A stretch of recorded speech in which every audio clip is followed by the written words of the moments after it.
Happy Cinco de Mayo to everybody out there. This is On the Block here on 93.7 The Ticket and a Thirsty Thursday. So it's a really good combination for us. I think we're going to have some fun today on the Block. I'm Jake Bakoven. He is the Husker Hall of Famer, longtime NBA vet, Eric Strickland. Eric, how are things going for you today? As it's a great day for Thirsty Thursday here on Cinco de Mayo. Well, as you may not notice, you don't see the things behind me that you would normally see, which is like my jersey. So yeah, today I am actually in Miami.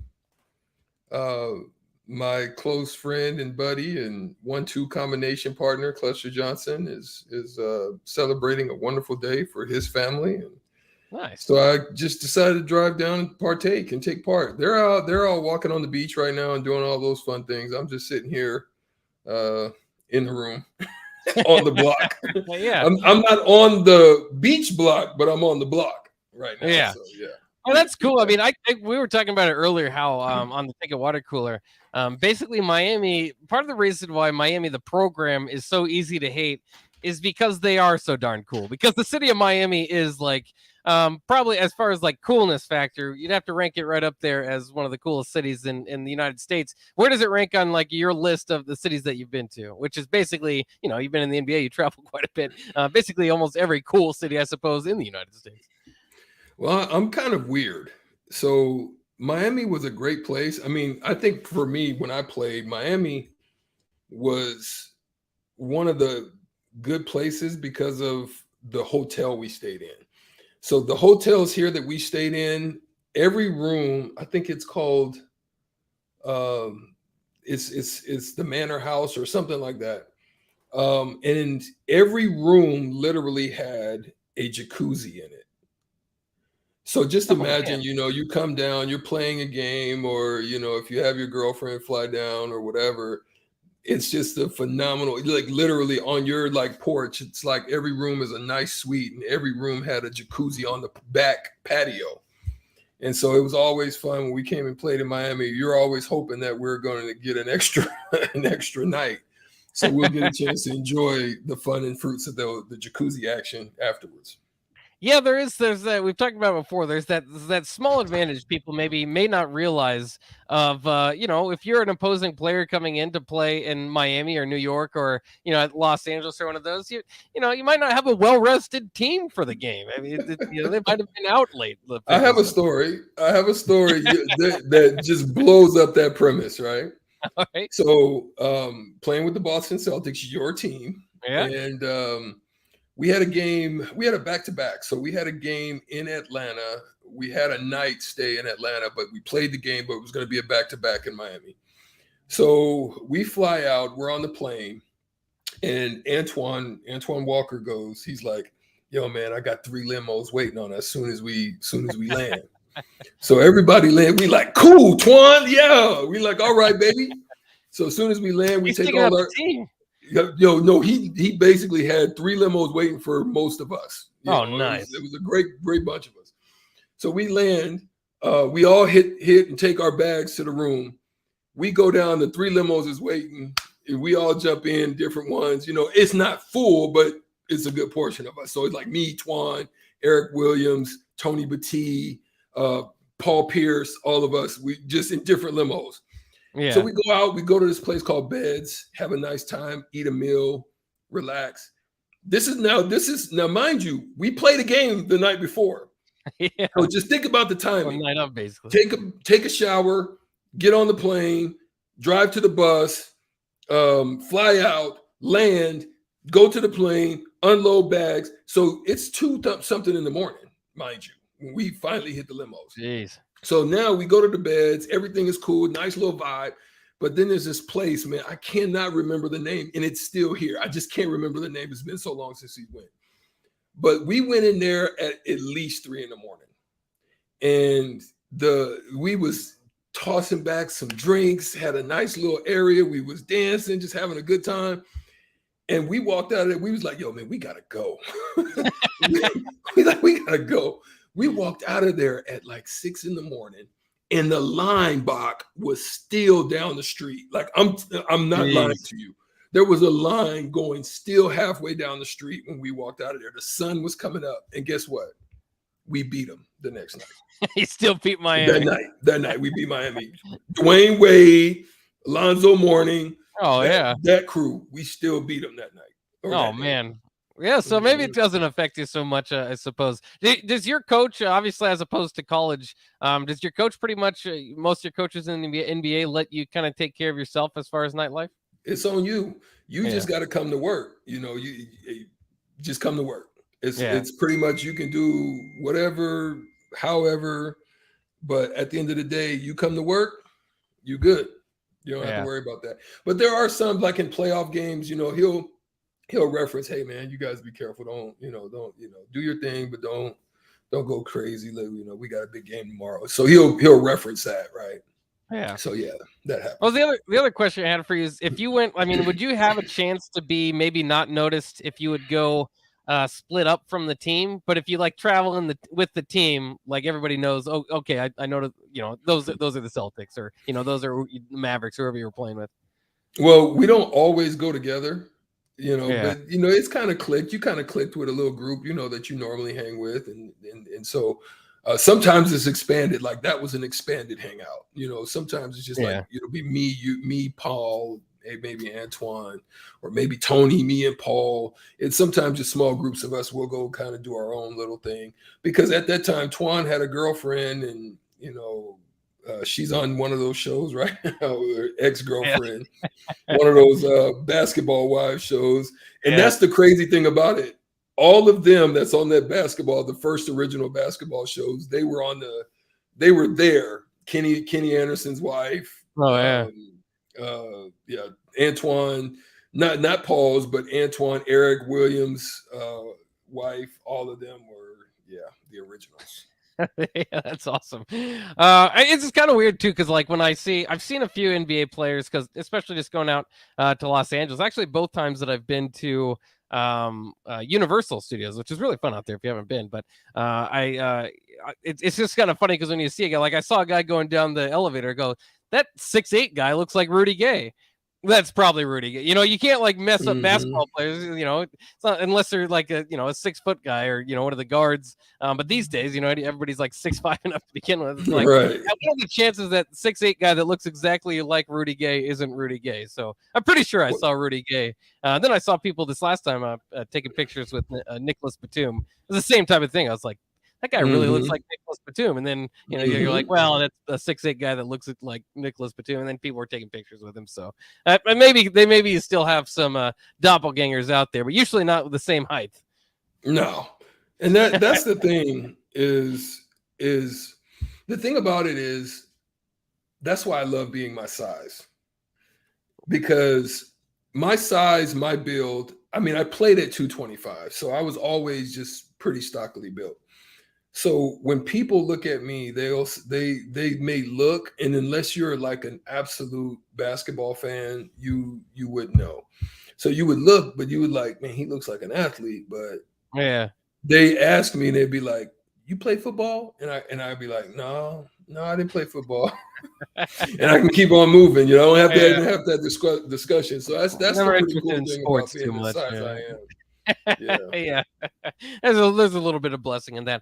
Let's get to some of the news of the day. It's kind of interesting. The SEC and Pac-12 commissioners are visiting Washington in pursuit of help with the NIL policies. So it's kind of weird that those two commissioners are kind of leading this group to kind of settle down the NIL, considering those are, at least as far as Pac-12, the rumors go, USC being a part of the biggest NIL deal so far. You think the SEC has the most money, but it's basically across the board. Administrators, coaches from around the nation, whether they're trying to benefit or doing their best to get out in front of this stuff. Everybody kind of agrees there needs to be some legislation, some things kind of boiling down to it. What's interesting is the NCAA has refused to do this, because basically the NCAA doesn't. We talk about the guardrails that need to be put up, and the NCAA seems to be a little bit hesitant to get out in front of this because they're worried about getting sued or, having, have to look at these guys as employers, moving forward. And so they really don't want to touch this stuff. So it's almost like the commissioners are going off on their own here. And it was the Pac-12 commissioner that said this. I'm reading this from an ESPN article. He said either the NCAA is going to get its act together in enforcing this, or I'm going to be I'm going to be pushing for a smaller group to figure out how to create and enforce the NIL rules that we all agree on related to inductment and pay for play. The amount of NIL payment should be commensurate with the work done as a backstop to make sure we're not using it related to the inducement and pay for play. So basically recruiting. But it's just kind of interesting that the Pac-12 and SEC commissioner are kind of breaking off on their own, going away from the NCAA to try to get this NIL stuff put in order with policies from Washington. But it just kind of leads more and more to me. And we saw this the other day with Ohio State's athletic director. We didn't quite get to the story, but we brought it up yesterday. Also suggesting maybe a breakaway from the NCAA just because of how big college football has gotten. And, it kind of gets maybe restricted to a degree, being piled in with all these with the NCAA other sports, right? Where, you have to have a certain amount of scholarships here. And it seems to be too big to be involved in all that. So, I mean, the question kind of leads, is the NIL going to be, I guess the driving factor in leading potentially break away from the NCAA for college football? I mean, let's be honest. And I'm going to say this in a manner that is not, I'm trying to make sure I'm careful about my words. This isn't going to be a negative in the way that I say this, right? It's I'm just making a reference. Whether it be in merchandising, whether it be in drug sales, so you see that's why I'm not saying, go and do it, but I'm just saying the best way to maximize every piece of that pie is to minimize how many pie pieces are distributed, and then you get to eat more of the pie. Yeah. You understand? So if you as college football are able to put together a nice unit, a conglomerate, a unit that's basically a governing body or a decision-making body that, represents whatever is under their purview, you cut out the middleman, which is the NCAA, who has been for all these years been making the large chunk of the pie, but their bite and their strength and their power has become more minimized. So at this point, why would you deal with a middleman when you can deal with each other and maximize your size of the pie? So that's why I'm saying this NIL stuff getting to the place that it's getting to, the boards and the different ADs now going to Congress because they're trying to implement something to help mitigate these particular issues that they're dealing with out there in this space that is untouched, unearthed. It's like Mars. Ain't nobody landed on that thing yet except the rover that's roving around, right? Yeah. So that's what's going on, and that's leading slowly to what Gene Smith over at Ohio State has been talking about. It's kind of providing real meat, substance to those conversations that's going on right now about possibly leaving the NCAA. Yeah, and for what it's worth, Gene Smith is basically saying instead of operating under the NCAA umbrella, they have the college football playoff set up. So, that's the agreement between, all the conferences that settle in. It doesn't have to be the Power Five. He's even talking about the 10 conferences all together. So it's not necessarily leaving anybody out, which is a fear that I think people have had for years, is that maybe, the SEC and the Big Ten get together and say, well, we make the most money. Let's just make our own league. And then these other teams get left out. Certainly it would be easy to see that with the Power Five. So as far as the smaller schools, but I mean, that's part of the problem too, is that he wants kind of the governing or to kind of finally catch up to what it's been the longest time, right? We all have these same rules, 85 scholarships. At right now, you can only take 25 a class, all these different rules, acting as if Kent State and Ohio State are on the same playing field. Let's go ahead and play in the real world. Let's move away from that. Can create our own rules within the college football playoff. But it is kind of scary because you're talking about the powers that be there, like Ohio State, the SEC, the big branded schools, USC, something like that. They could come together and completely have a different idea of what they want this to look like compared to, Wake Forest and Kansas and Northwestern and other schools that, just aren't going to be those brand names. So it's interesting to see where it goes. It would be completely new territory without the NCAA, but they frankly think that they've outgrown it, and they believe the NCAA is timid to get involved because they don't want to see more lawsuits come down. For what it's worth, Mark Emmett, the lead of the NCAA, going to step down here in about 14 months, I think was the idea.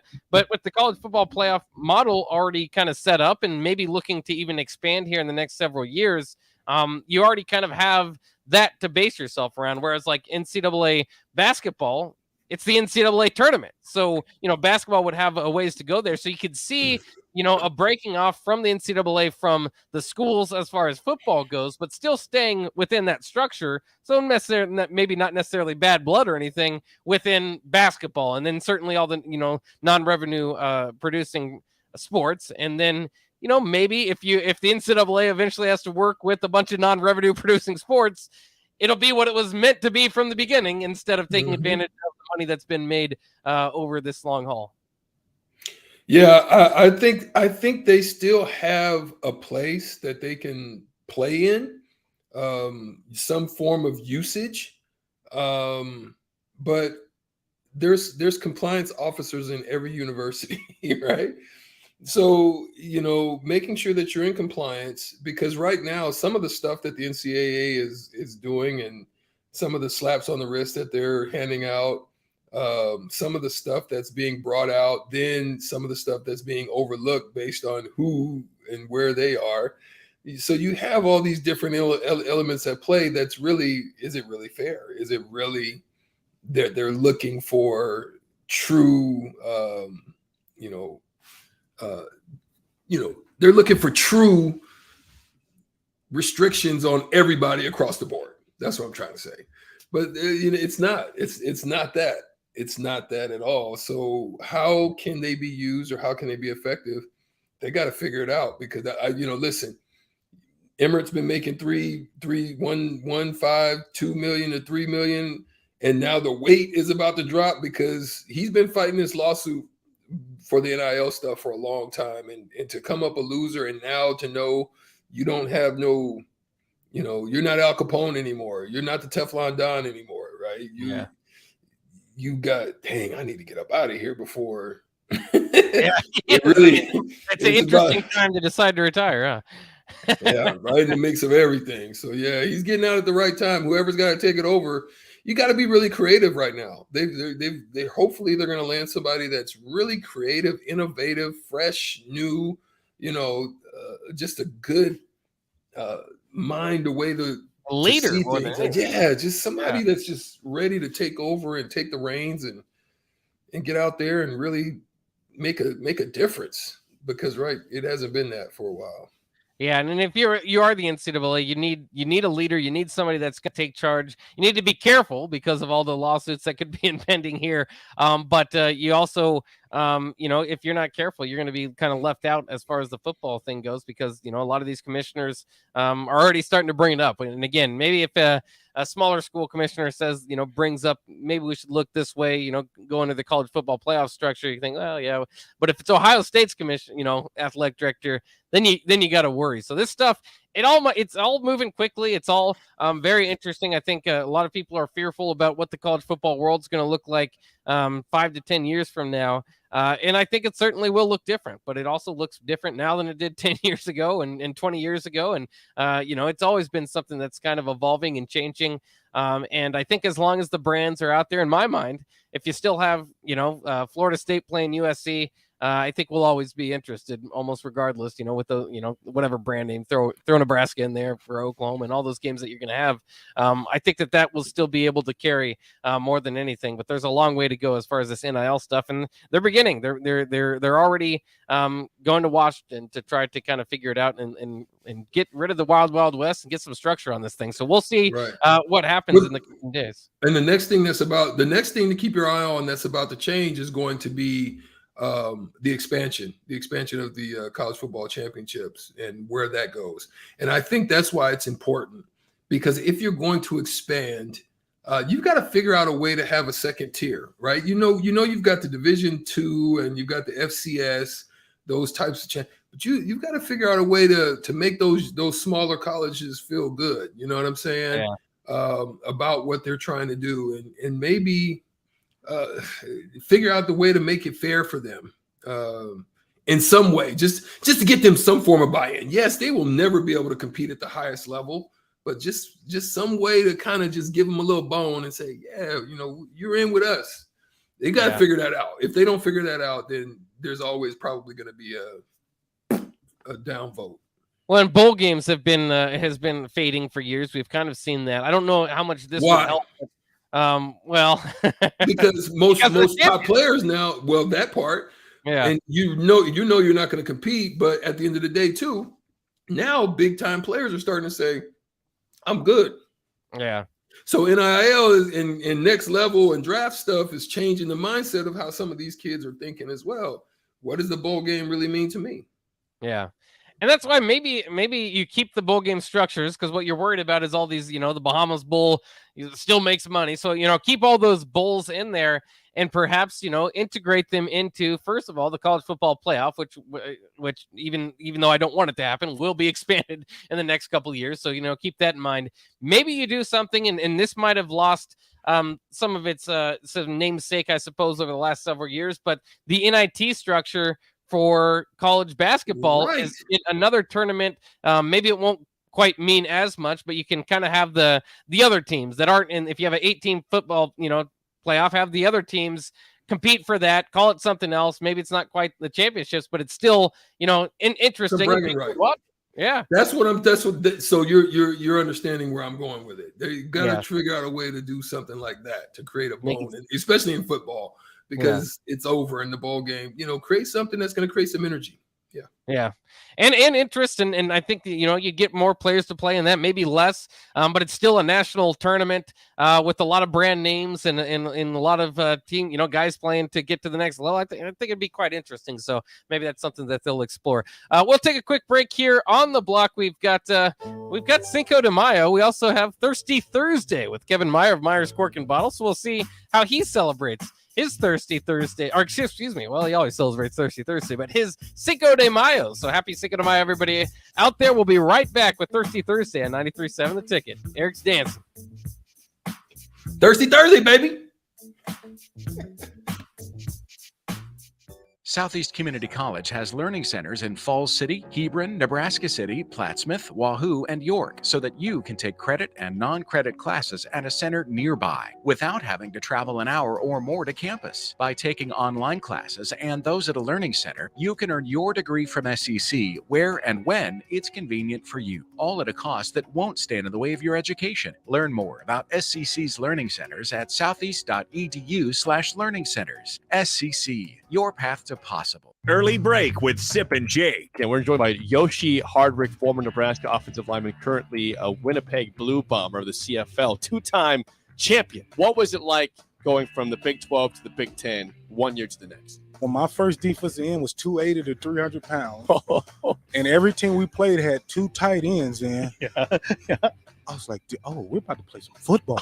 Early break with Sip and Jake from 6 to 8 every weekday morning on 93.7 The Ticket. Herrick Services takes this time to show their gratitude to the men and women of our military. Whether it's here in the United States or another country, they've put their lives on the line each and every day for our safety and our freedom. This important message comes to you from Bart, Mike, and the folks at Herrick Services, your vending and snow removal specialists here in Lincoln. Their quality service and expertise has earned them a fine reputation. Visit them online at herrickservices.net. That's Herrick Services, on the air saluting our troops this Memorial Day and every day. 93.7 The Ticket. Fox KFXL weather. Sponsored by John Henry's Plumbing, Heating, and Air Conditioning. Cloudy skies, areas of fog and drizzle this morning, then a good chance of showers, maybe a rumble of thunder by late this afternoon. Only topping out at around 55 with a light north wind at 10. Cloudy tonight with a low down to around 48. We should eventually mix in some sunshine by tomorrow afternoon. and be much warmer with a high of 66. I'm meteorologist Tim Wright for 93.7 The Ticket and theticketfm.com. If you need to sell equipment and trucks, Ritchie Brothers' new Lincoln Storage Yard lets you free up space at your property and get local access to all Ritchie Brothers auctions. Drop your equipment off and sell it online at any Ritchie Brothers auction, Iron Planet, or via Marketplace E.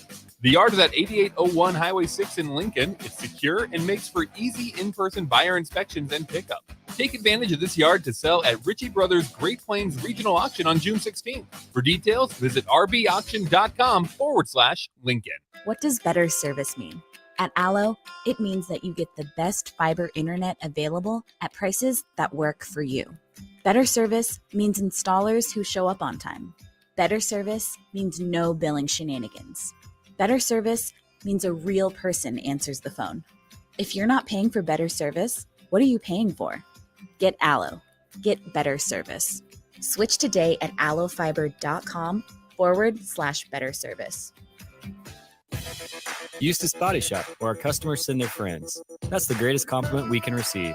If you've been in an accident, we'll get you back in your vehicle as quickly as possible. Our technicians care about you and your family and repair your vehicle to factory standards. We handle your claim from start to finish and provide a free loaner car. Stop by for a free estimate. Eustace Body Shop, just south of 88th and Highway 2. The most recommended Eustace Body Shop. That's who we are. Life after college has been great, but paying off my student loans, not so great. I needed a fast way to help pay off my loans. Then I found it, a research study at Solarium. I searched the studies and found a perfect match for me. It was so easy. I earned cash for the study and paid off those student loans. Plus, I made an impact on medical research. Find a study and sign up today at helpresearch.com. You should consider the risks of the research before you agree to participate. Tune in every Monday morning throughout the summer at 6:45 a.m. for golf course reviews on the Nebraska Golf Passport Early Break Golf Tour with Jake Sorensen and Steve Sipple on 93.7 The Ticket and theticketfm.com. Hey, it's Nelson. Have you stopped by the newest Caterpillar Vapes location? It's here in Lincoln at 2601 North 11th Street and offers you the largest selection of premium e-juice, CBD, and Delta 8 in the capital city. Let the Caterpillar Vapes team walk you through all your options and find the perfect fit for you. Lowest prices? Guaranteed. Stock up and save and experience the difference for yourself. Returning Caterpillar customers grab rewards and amazing weekly deals, and new Caterpillar customers get 50% off their entire first purchase. Come in or use the drive-thru. Find them on Facebook or visit CaterpillarVapes.com. Why wait until Friday to start your weekend? Go ahead, start right now. You're thirsty now, and 93.7 The Ticket is here to help you stock up. Just in time for the weekend when I like to hit the clubs. Time to broaden your horizons and try some new wine and beer. It's Thirsty Thursday with Kevin Meyer from Meyer's Cork and Bottle.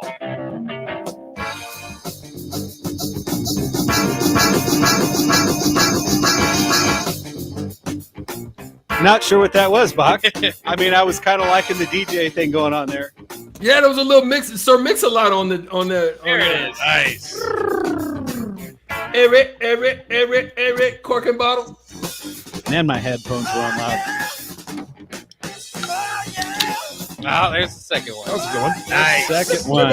He is Kevin Meyer of Myers Cork and Bottle. Strick is dancing on the stream. We're gonna have to figure out if we can get Strick on here because I think we might have to skip you again, Strick. We'll see if we can get it going. Quad box. Yeah, we got some problems going on, but either way, Kevin Meyer of Myers Cork and Bottle is in. It is Cinco de Mayo. Happy Cinco de Mayo, Kevin. Muchas gracias. Feliz Cinco de Mayo para ti también. That's too much. I got a little bit of that. I was technically past Spanish, but I did keep it. Well, you know, if Strick can hear us, being in Miami is like being in a foreign country because nobody speaks English. Everyone speaks Spanish because they're all Cuban. It's kind of interesting, actually. I don't know if Strick can talk to us because we've got an echo going on here, unless we get Major no worries. on it, No but- worries. Yeah. Nick's a genius. It's brilliant. So Watch this. we're gonna stick with a little bit of Cinco de Mayo theme, a little bit of non-Cinco de Mayo theme. I think that we're gonna do the wine first because I think what we have for our Cinco de Mayo theme won't really set up the wine very nicely. So we're gonna start with that. I'll hand this out, and while Nick is trying to bring in. He's trying. We're working on it here. Strick's got his own drink, but we're not going to talk about that, Strick, till we can listen to you. It says, what is that, Brute?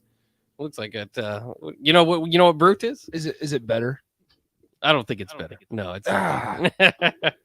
The Echo. A Brute Opera Prima. Sparkling wine. Okay. Yeah. So, yeah. That doesn't sound Yeah, too bad. Brute is the level of dryness. So there's 5 levels of dryness and or sweetness in sparkling wine. Grand Brute is the driest. Brute is dry.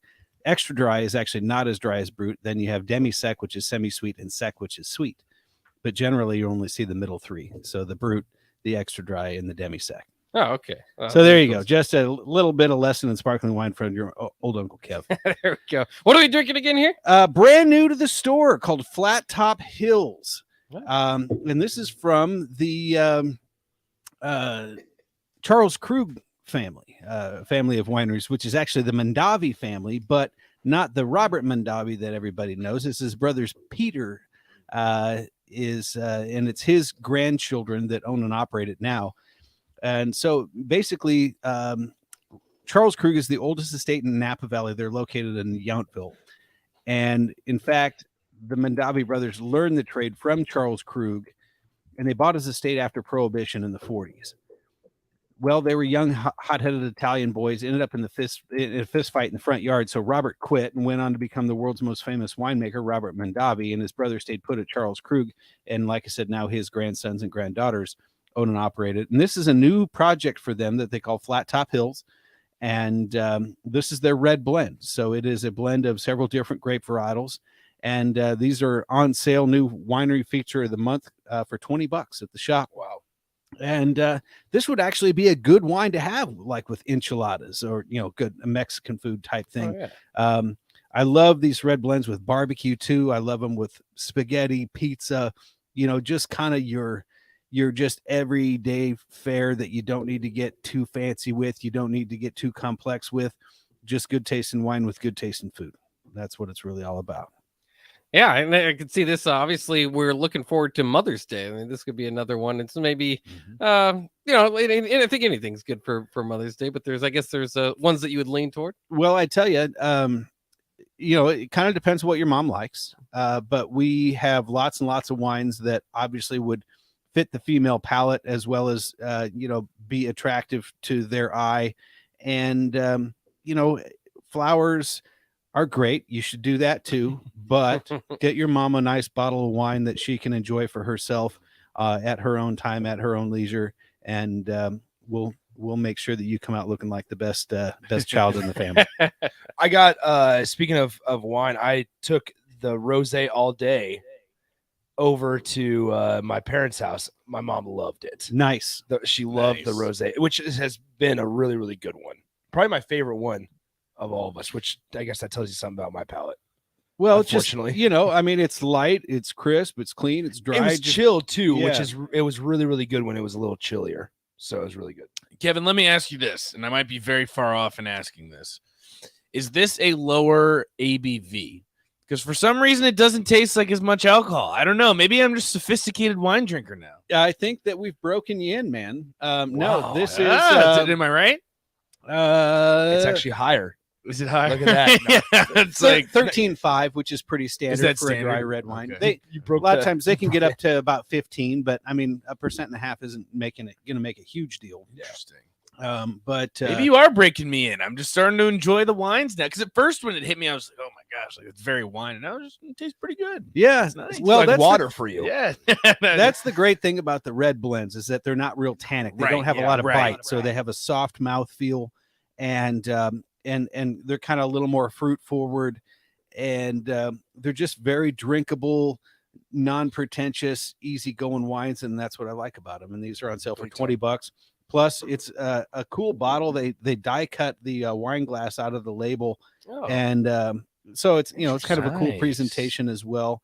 And it's a fun story because Charles Krug, like I said, is the oldest estate in Napa Valley. And in fact, I just met Gigi Mondavi, Peter's daughter, last week. Nice. And a very cool gal. And she and her sisters are getting after it. I think they let their brother play along too, but it's mostly the girls that are running the show.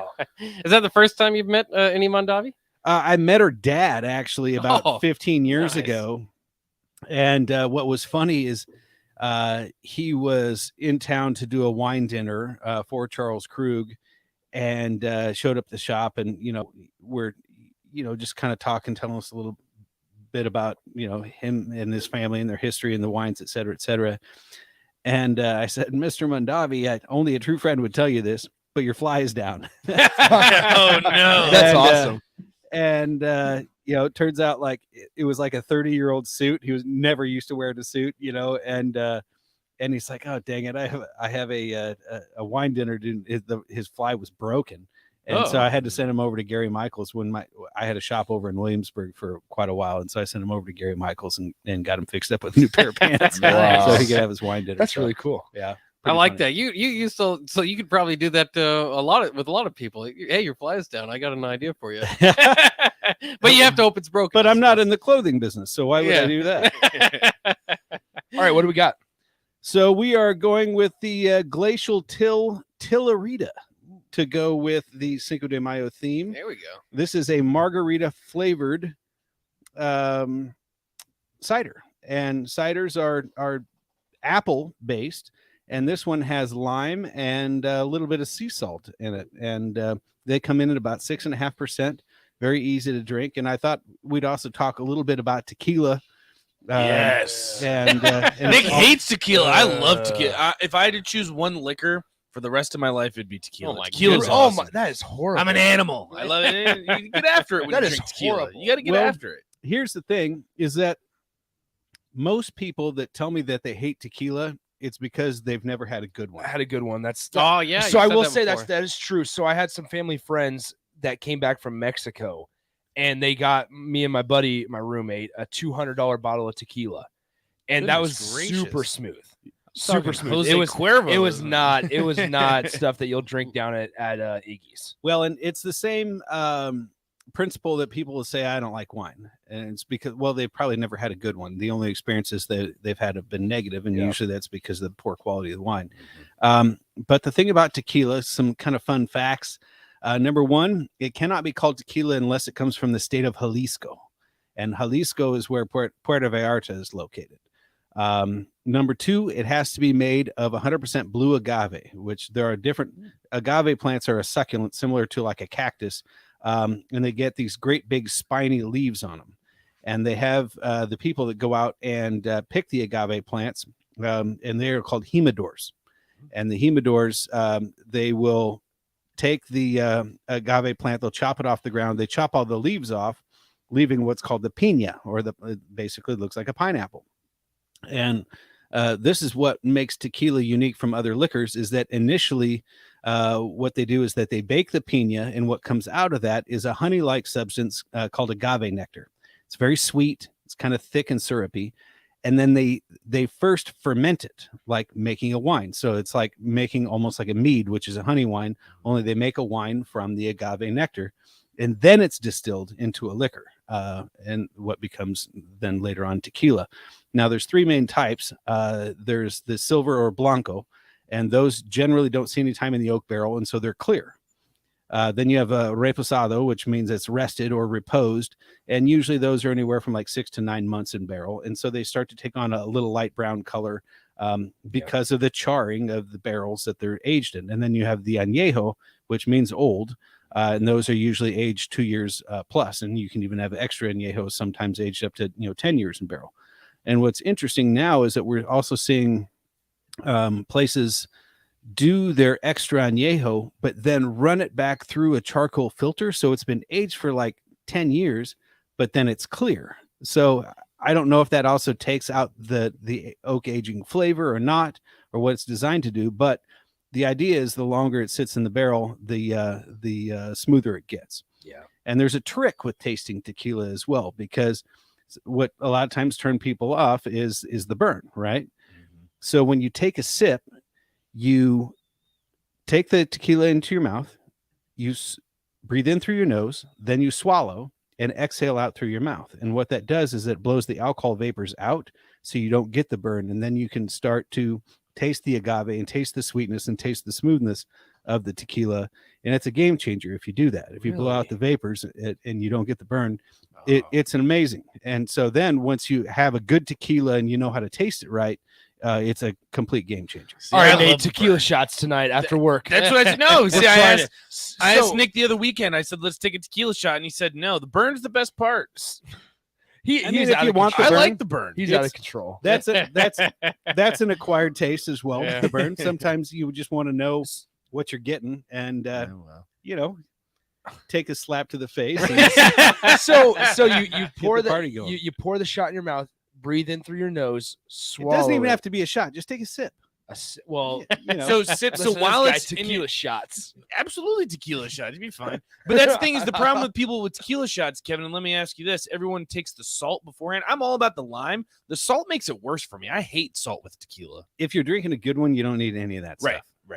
But if you got to do it, basically it's designed to mask the off flavors of a bad tequila by salt. And so if you do it right, you don't need the lime or the salt. You just take a little There's sip. kind of a tradition that comes along with it now, though. Is that just from bad tequila? Then I guess It's too much. exactly what it's from. Yeah, absolutely. A lot of people like to do that. That's why they will drink their tequila. Look at slam it, suck it, baby. So that's awesome. So, That's so really you good. sip it and then breathe in through your nose. Yeah. Okay. Yep. Sip it, breathe in, Swallow, and then exhale. blow. Maybe out we'll through the get mouth. Nick to take some tequila shots. Then. Yeah. What did you think, It Jose is Cuervo's Cinco de Mayo? Or would you recommend maybe like an 1800 or something? Yeah, I'd take a step up over Cuervo. I've heard some things about Cuervo that's not even real tequila. It was owned by also Paul heard that. Mitchell, the hair company, for a long time. Real? Oh my! That explains why it tastes like crap. Now, And- is there? and they, Cuervo's fun. they were getting their agave Tastes from like New shampoo. Mexico, apparently, but they had enough money to pay off the Mexican government so they could still call it tequila. And then the coloring wasn't from the barrel; it was from food coloring that they added. yeah. To, that's why it looks more yellow and less like sort of tannin. Because it's not put in. So oak barrels. is the agave that's in this region, so that can officially be tequila? Is it like, is there something about that region where that's where the plant grows the best, or is that more political? Like they've just kind of bracketed off that area. Well, it's kind of like champagne. So they make, like, mezcal is made from agave plants as well, but it doesn't necessarily have to be blue agave, and it doesn't have to come from the state of Jalisco. Just like champagne, they make sparkling wine all over the world, but if it doesn't come from the Champagne region in France, then it's not champagne, it's just sparkling wine. The same thing with tequila. And so I think the idea is that they're protecting their proprietary rights to so that the liquor has prestige. And you see a lot of really high-end tequilas on the market that are really, really good, that fetch a pretty pricey tag, and if you do it right, it's really, really good. It can almost be like a cognac. So I went to the Royals game on Sunday, and I bought a margarita solely because I liked the class that it came in, and I wanted to take it home. So I had to slam down a margarita. What kind of tequila do we think that was in there? Oh, I'm sure it was probably just your Really bad? basic well tequila. Okay. Yeah. Which I've heard is actually vodka that they make it flavored like tequila. I don't know how much truth there is to that, but I had a bartender tell me that one time. I've never heard that, but I mean, I suppose if you're unethical, yeah. Wow. Yeah, Corey and Lincoln says Don Julio or Patron is the minimum standard for a shot. Patron, I can handle. Patron is pretty good. 1800 is really, I like 1800. Nothing wrong with 1800. Casamigos is great. Yeah. Okay.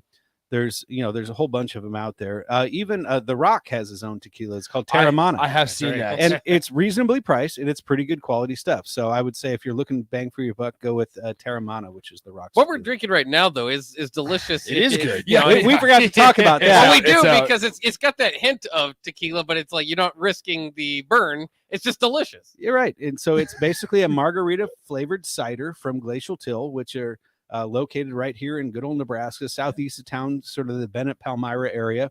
And it's a party in a can. Yeah, and perfect for Cinco de Mayo. And again, we're trying to will spring into existence, and we're going to go straight from crummy weather to like 90s next week. I'm like, come on, let's get some middle ground where it's not blowing 25, 30 mile an hour. and let's get this spring going. What are you doing for Cinco de Mayo, Kevin? My wife and I were just having this conversation before I came in, and she is going to dial up some enchiladas. So. Nice. Nice. All right. Now, what's your drink of choice with it, though? Yeah. I'll drink red wine with it. No, I'll drink red wine. Oh, interesting. I like margaritas, but it's just a lot of sugar, and to me, I don't know. If I'm on vacation, that's cool, but Craig told me to try tomorrow. an upside down margarita. Any thoughts on what those are? I believe that's when you sit in the chair and you tilt your head back, and they have the pours, and they. Yep. I'm out. Oh, there you go, Nick. I'm out. That sounds right up Nick's alley. I got plans tonight. It's funny because like when say you're at a resort in Mexico or like spring break or something like that, they have these gals that they're wearing these holsters that have their liquor in the holsters, and they have these whistles, and they'll bleep bleep bleep, and then they'll basically throw your butt in the chair, throw your head back, fill your mouth, and then they cover their mouth with your hand or with their hand and shake your head back and forth to mix up the stuff. My goodness. That's so aggressive. They had that in New Orleans. They had super like aggressive in New Orleans. And they also want you to then give them like $10 afterwards. And it's like, wait a second, you forced me into this. It's so aggressive. Yeah, give me a tip. That's good business strategy right there. That's right. Don't even ask. Just say, hey, we've got a caballero over here with a gun on the side of his hip. You better pay me. That'll wrap it up for Thirsty Thursday, a special Thirsty Thursday on a Cinco de Mayo. Thank you once again, Kevin Meyer of Meyer's Cork and Bottle. One more time, tease us for the Mother's Day coming up. So if you don't know what to get your mom, get her a bottle of wine, get her a bottle of bubbly. We'll come take care of you, and you'll be the best kid in the family. There you go. That's the goal. Head on down to Meyer's Cork and Bottle. There, he is Kevin Meyer. Thanks again for joining us. We'll take a quick break. When we come back, it's time for you to a chance to win $15 to Buffalo Wings and Rings. Give us a call, 402-464-5685. First person to do so will be in line, and we'll have a chance to win those $15 to Buffalo Wings and Rings. If you can beat Strick here, it's Shootout with Strick coming up next here on The Block.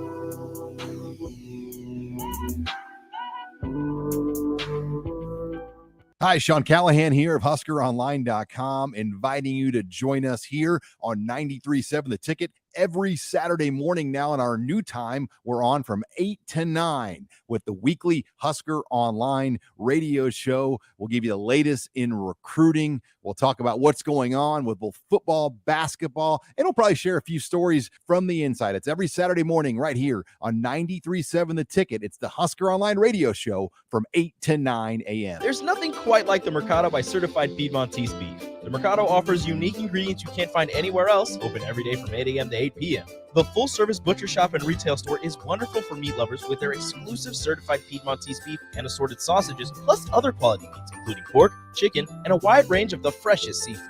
Plus, every Friday from 11 to 2, the Mercado serves up the best lunch in town on their Friday Feast menu. Stop in at the Mercado today at 84th and Havelock or visit their website at cpmercado.com to see current deals. Husker fans, continue to support the Nebraska softball team during Fan Appreciation Weekend this Friday through Sunday. The team hosts Indiana in a 3-game series with giveaways each day. On Friday, the first 500 fans receive a water bottle. Come out Saturday and be one of the first 500 fans to receive a blanket. And on Sunday, if you're one of the first 500 fans, you'll get yourself a pint glass. For more information on the game, visit Huskers.com. Get your single game tickets now at Huskers.com or call 1-800-8-BIG-RED.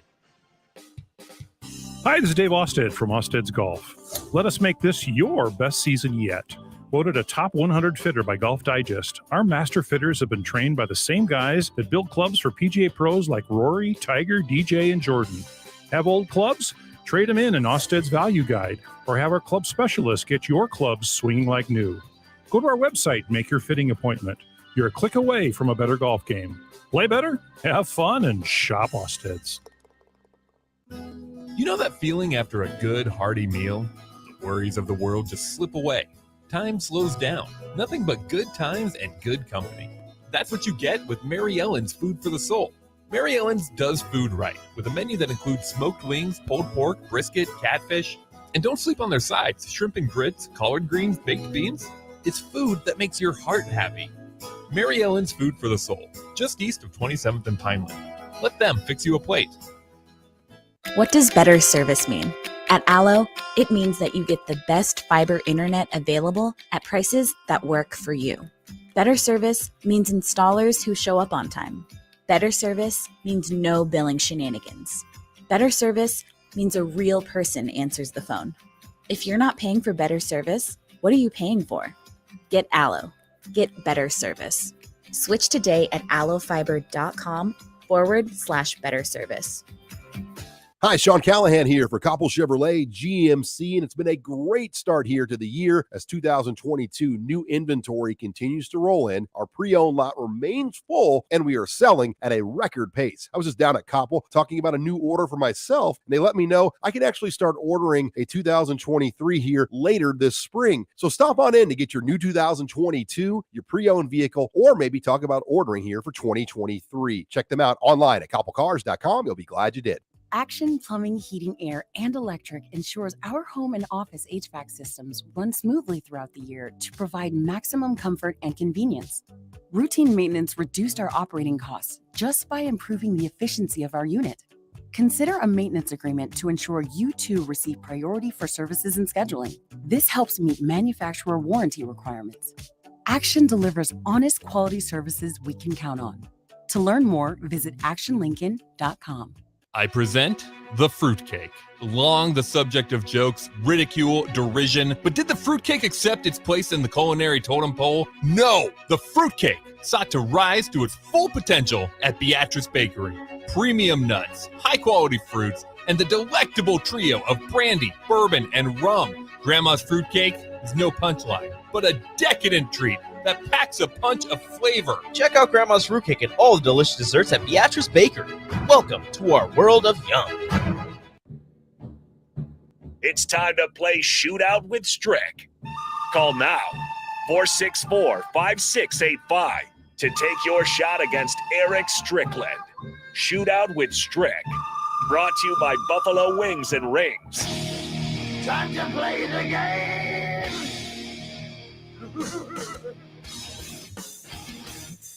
It is time for Shootout with Strick here on 93.7 The Ticket, and specifically on the block. Strick is still celebrating Cinco de Mayo over there, so you might have an edge up on him if you haven't started your drinking today, as you go for $15 to Buffalo Wings and Rings. And we have Kent on the line, the Honda of Lincoln hotline, 402-464-5685. Kent, how you doing today? You celebrating Cinco de Mayo tonight? Doing all right, and I don't have to work tomorrow. There you go. That's the best way to go.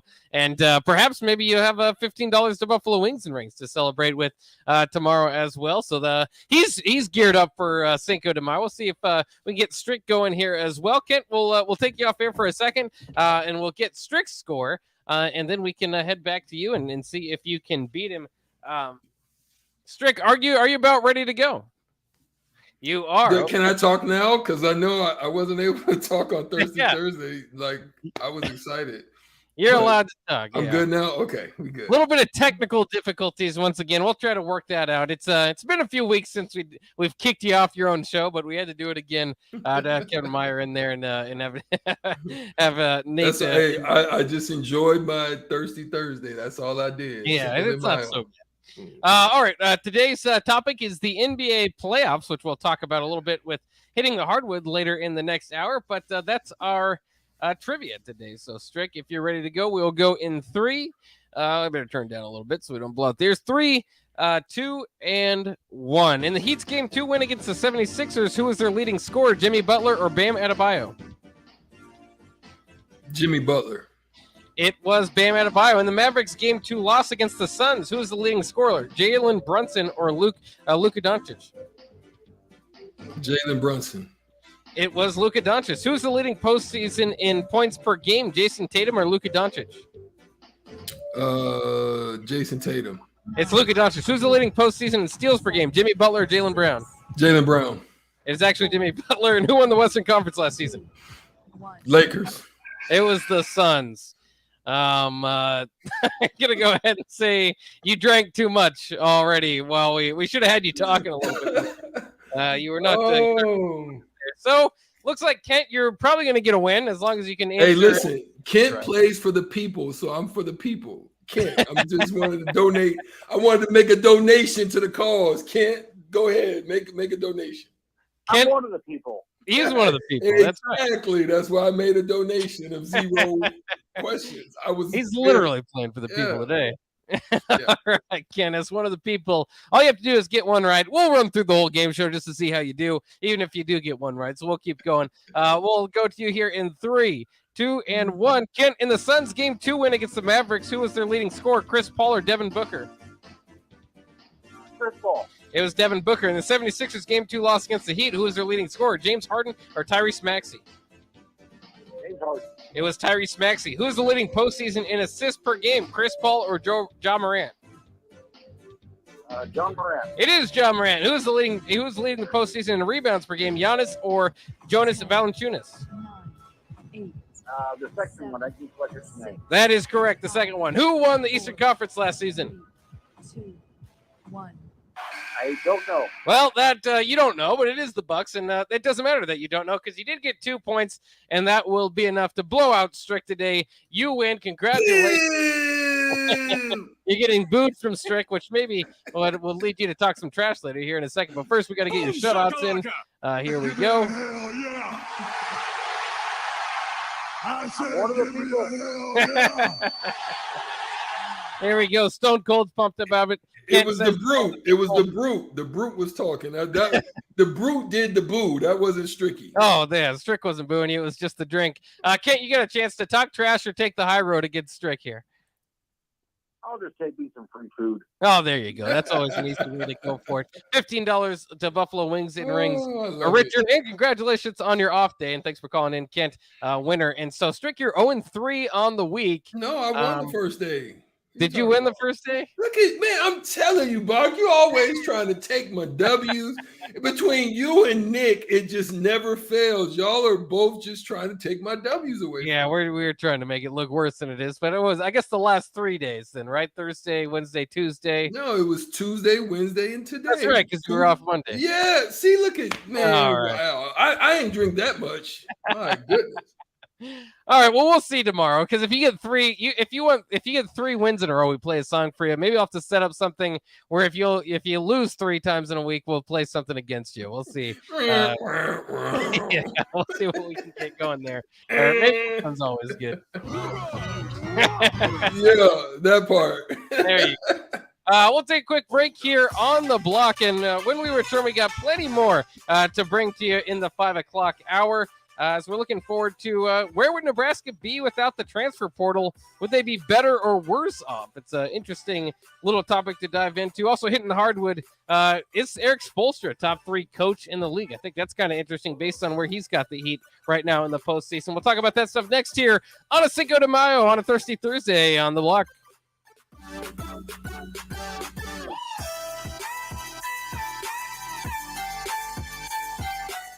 There's nothing quite like the Mercado by Certified Piedmontese beef. The Mercado offers unique ingredients you can't find anywhere else, open every day from 8 a.m. to 8 p.m. The full-service butcher shop and retail store is wonderful for meat lovers with their exclusive certified Piedmontese beef and assorted sausages, plus other quality meats, including pork, chicken, and a wide range of the freshest seafood. Plus, every Friday from 11 to 2, the Mercado serves up the best lunch in town on their Friday Feast menu. Stop in at the Mercado today at 84th and Havelock or visit their website at cpmercado.com to see current deals. You know that feeling after a good, hearty meal? The worries of the world just slip away. Time slows down. Nothing but good times and good company. That's what you get with Mary Ellen's Food for the Soul. Mary Ellen's does food right with a menu that includes smoked wings, pulled pork, brisket, catfish. And don't sleep on their sides. Shrimp and grits, collard greens, baked beans. It's food that makes your heart happy. Mary Ellen's Food for the Soul, just east of 27th and Pineland. Let them fix you a plate. If you need to sell equipment and trucks, Ritchie Brothers' new Lincoln storage yard lets you free up space at your property and get local access to all Ritchie Brothers auctions. Drop your equipment off and sell it online at any Ritchie Brothers auction, Iron Planet, or via Marketplace E. The yard is at 8801 Highway 6 in Lincoln. It's secure and makes for easy in-person buyer inspections and pickup. Take advantage of this yard to sell at Ritchie Brothers Great Plains Regional Auction on June 16th. For details, visit rbauction.com/Lincoln. Hi, Sean Callahan here of HuskerOnline.com, inviting you to join us here on 93.7 The Ticket every Saturday morning now in our new time. We're on from 8 to 9 with the weekly Husker Online radio show. We'll give you the latest in recruiting. We'll talk about what's going on with both football, basketball, and we'll probably share a few stories from the inside. It's every Saturday morning right here on 93.7 The Ticket. It's the Husker Online radio show from 8 to 9 a.m. 2-1 count, and that's a deep drive into the gap. Smith rounding first base. It's a stand-up double. Hey, Nick, speaking of doubles, did you know Wings and Rings has 2 ways to enjoy their next-level food? Rico, we're in the middle of a game. The game can wait, Nick. One way is to stop by one of their Lincoln locations. They have 2 great locations at O Street, Meridian Park, and 40th and Old Cheney in Williamsburg Village. You said 2 ways. What's the other way? You can order online at wingsandrings.com. On-Time Transport in Lincoln reminds everyone, remember to give our truckers the space to change lanes, brake, and drive safely. If you can't see a truck's rear view mirrors, truckers won't see you. This safety message from On-Time Transport. For more information, call 402-328-9082 or online at ottlincoln.com. On-Time Transport, reminding you that when you're behind the wheel, let's give our truckers some room on the road. Herrick Services takes this time to show their gratitude to the men and women of our military. Whether it's here in the United States or another country, they've put their lives on the line each and every day for our safety and our freedom. This important message comes to you from Bart, Mike, and the folks at Herrick Services, your vending and snow removal specialists here in Lincoln. Their quality service and expertise has earned them a fine reputation. Visit them online at herrickservices.net. That's Herrick Services, on the air saluting our troops this Memorial Day and every day. This is Lincoln's home for sports talk on the FM dial. Also online at theticketfm.com. On the internet. KNTK FM Firth, 93.7 The Ticket. This is On the Block with Strick and Bach. Nebraska Basketball Hall of Famer and 9-year NBA vet, Eric Strickland. Strickland for 3! And you're going to go out of here as the Big 8 tournament champion. 93.7 The Ticket veteran and Ortega connoisseur, Jake Bakoven. I like Ortega and I like pepper. Coming at you live from the Coppels Chevrolet GMC studios in the heart of Lincoln, America. On air and online at theticketfm.com. Sponsored by the Mercado by Certified Piedmontese. This is On the Block with Strick and Bach. Hold up.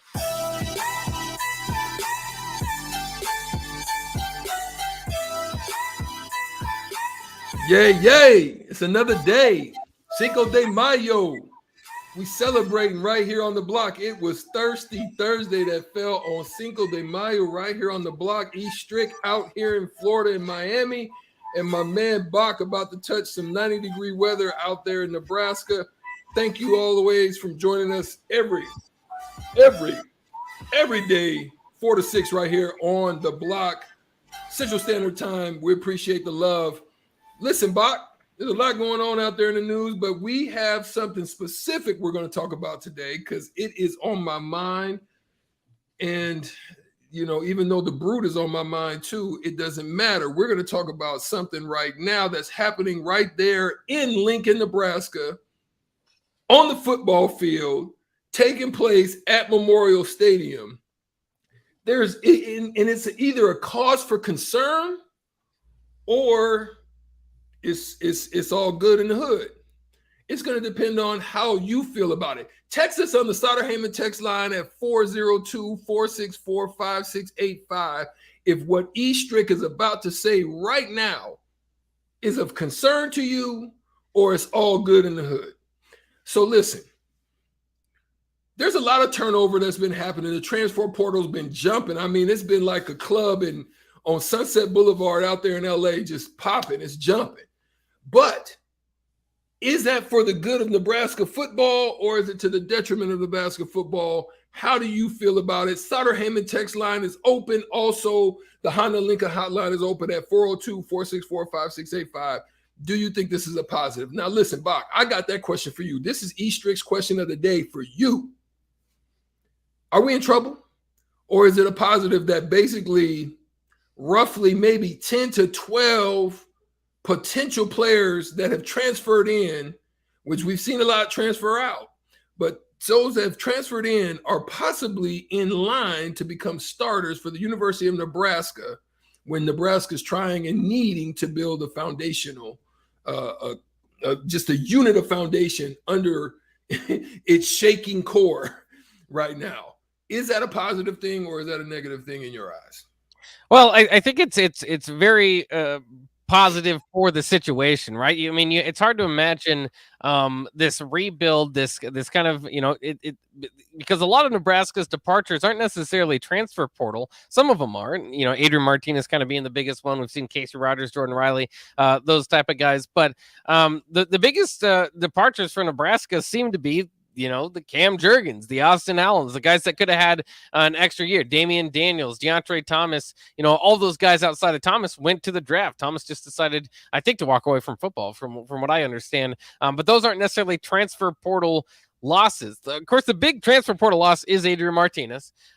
Casey Rogers and Jordan Riley would have been great along this line, but I think that with the additions of Devin Drew and, of course, O'Shawn Mathis, you can kind of overlook that and say Nebraska came out even or probably better, especially with O'Shawn Mathis already being a proven all Big 12 player 2 times here now. So I think that with Nebraska's situation that they were in, it's kind of unique and fortunate that this transfer portal thing is the way it is, and I think in the future it will be as the NCAA and college football altogether, if it's not led by the NCAA, is going to look for a way to probably restrain some of that player movement. But I think it's going to be more than it used to be. But it's good timing for Nebraska because you're scrapping a lot of your roster one way or the other, and you needed a fresh coat of paint. You need, like, quarterback's the perfect example. Without the transfer portal, maybe Adrian stays. The problem with Adrian staying, of course, is that the belief that this program is going to take the next step with Adrian Martinez has passed. So could you really even sell another year of Scott Frost with Adrian Martinez, maybe different offensive coordinator, different wide receiver coach and all that? But that'd be a tough pill to swallow for Nebraska fans, I think. And some people would love it. A lot of people are big Adrian Martinez fans. But I think it's fortunate for Nebraska, just kind of the time period that it's in, that you can rebuild the roster so quickly. And you said maybe, the 10, 12 guys here in the transfer portal. I know Sean Callahan of Husker Online had an article about it. It said, he could see up to 7 starters for Nebraska. He named them out: Casey Thompson, Trey Palmer, Tommy Hill, and then on special teams, Brian Buschini, Timmy Bleekrode.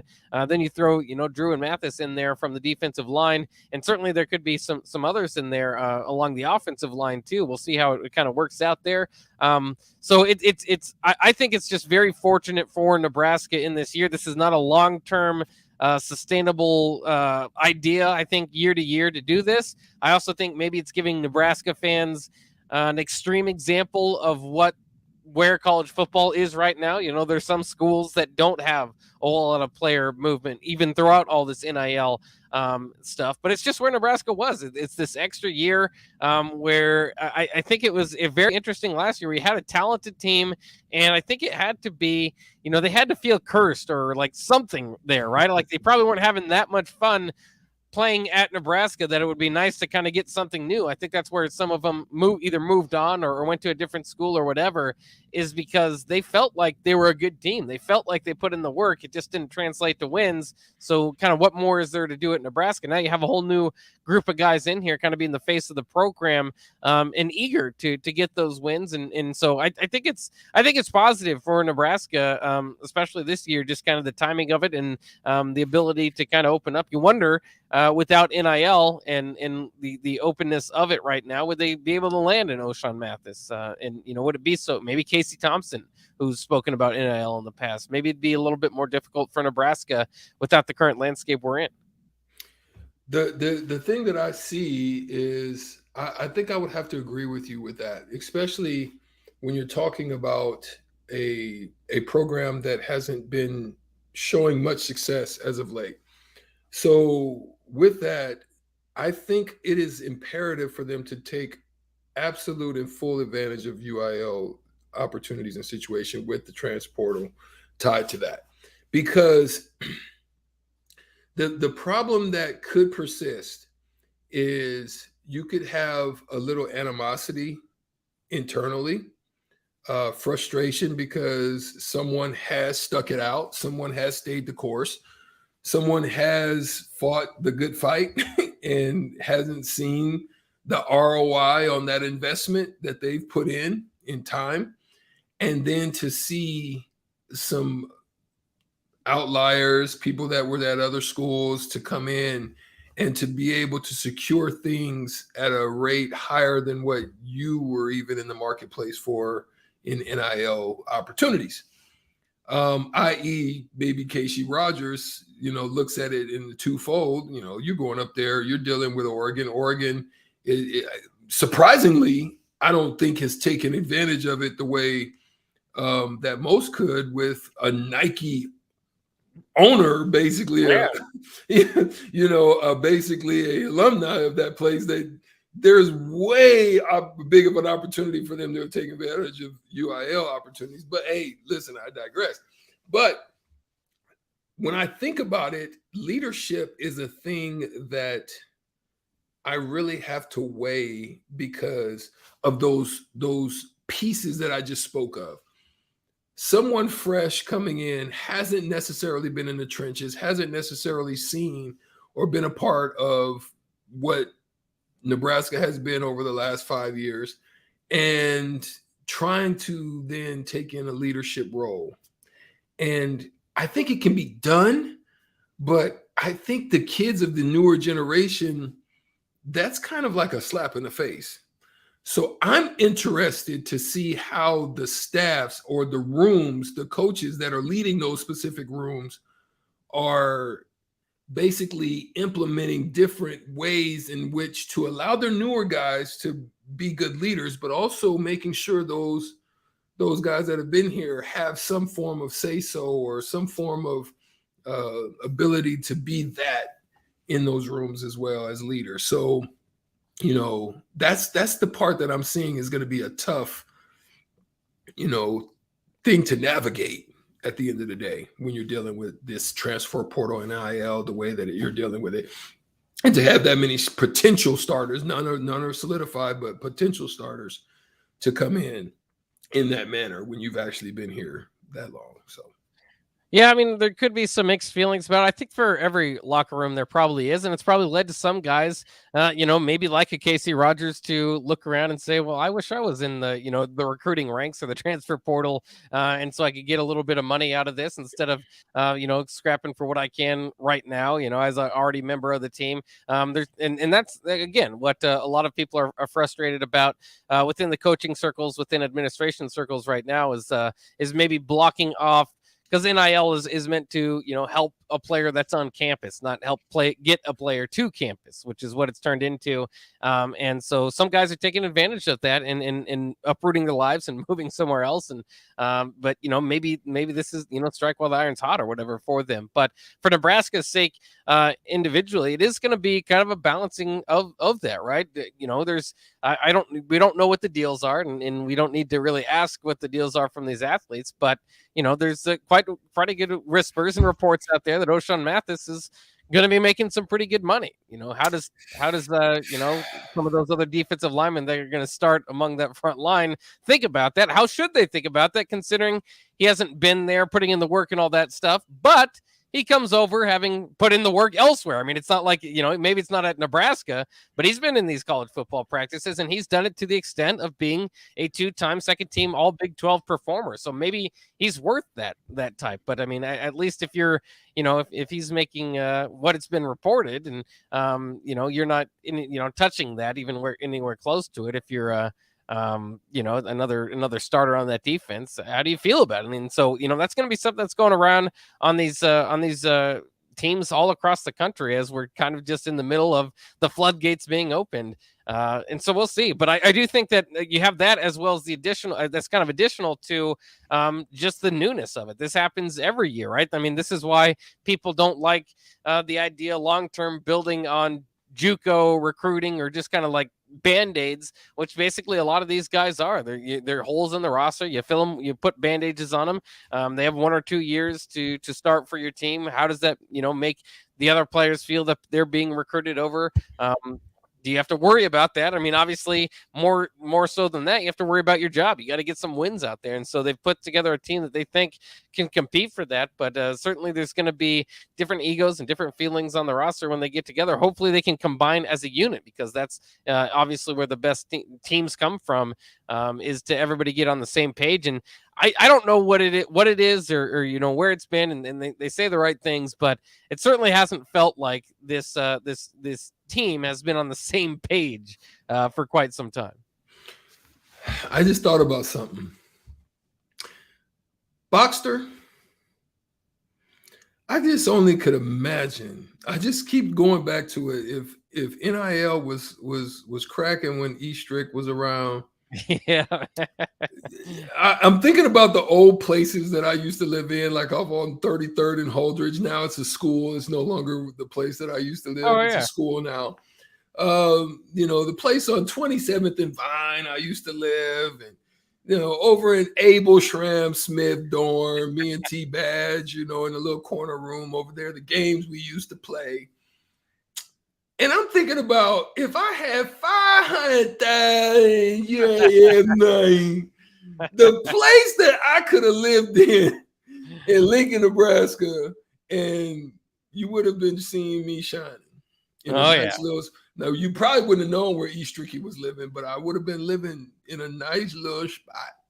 And maybe that's converting the money from the you know, those days, because when you played, Tom Osborne didn't make $1 million. So you know, I don't know what the numbers would have been at the time, but but listen, real talk.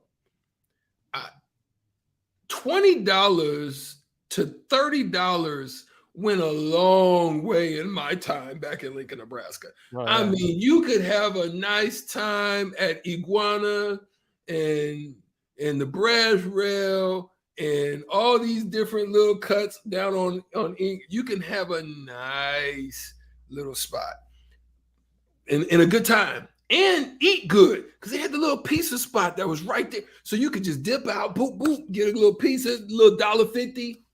You was good to go. Or shoot down to Amigos and you was good to go with a nice little package down at Amigos. That's right. Little $30 would go a long way, but woo, if I had 20 to 50,000, I would have been eating at Last Lowe's every day.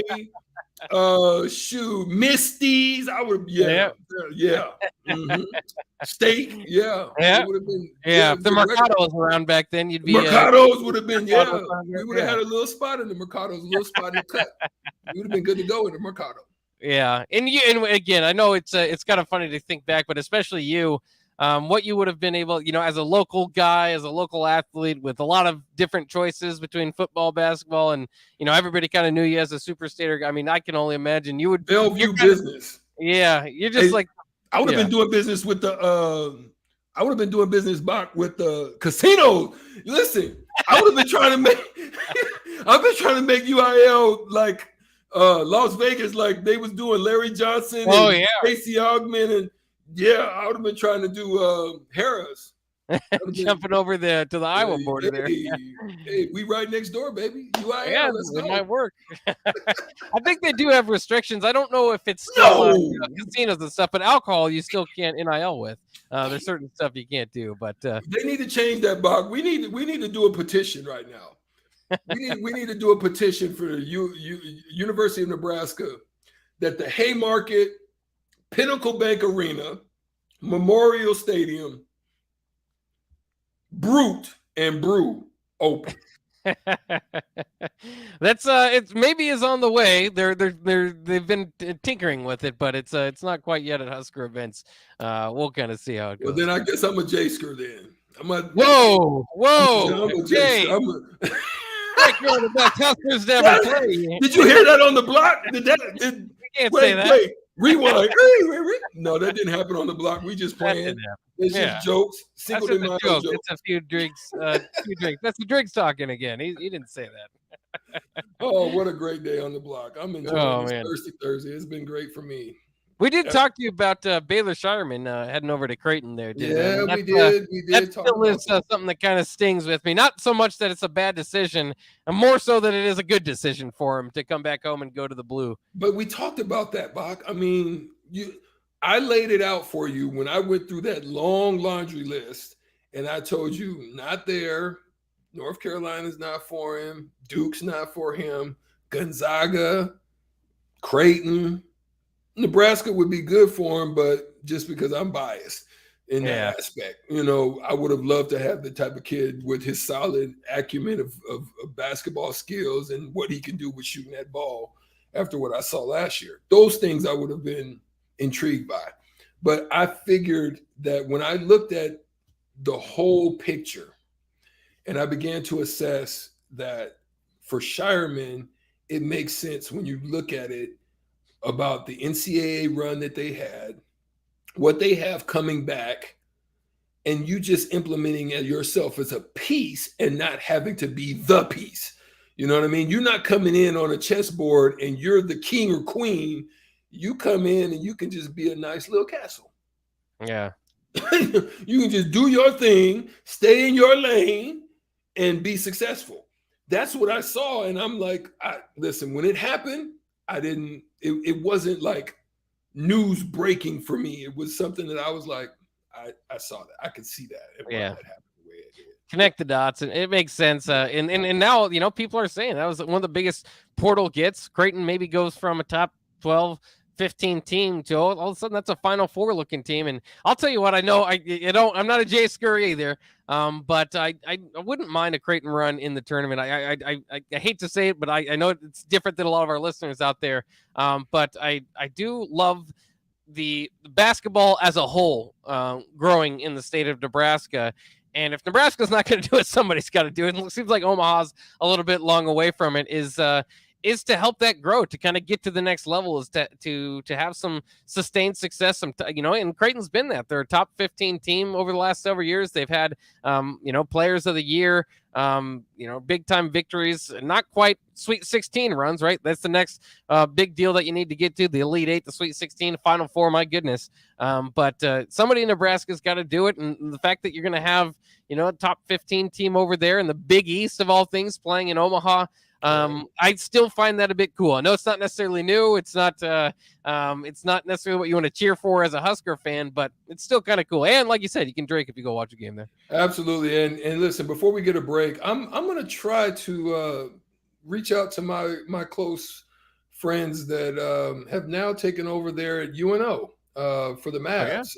Chris Crutchfield, long time in Ohio coach, great recruiter, worked with Tony Stubblefield, who is now at DePaul, and great recruiter. And then Kenya Crandall, local Benson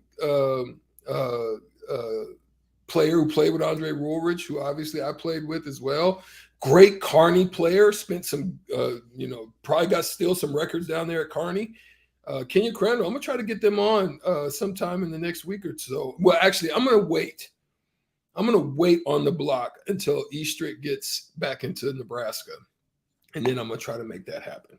But we got to take a break right now on the block. We've had a wonderful segment talking here about all the wonderful things that is transfer portal, UIL, and Nebraska, and all the different things that have a possibility of happening with new starters, new faces, new places as they come.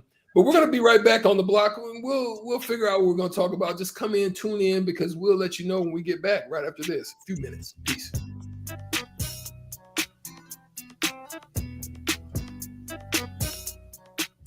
What does better service mean? At Allo, it means that you get the best fiber internet available at prices that work for you. Better service means installers who show up on time. Better service means no billing shenanigans. Better service means a real person answers the phone. If you're not paying for better service, what are you paying for? Get Allo.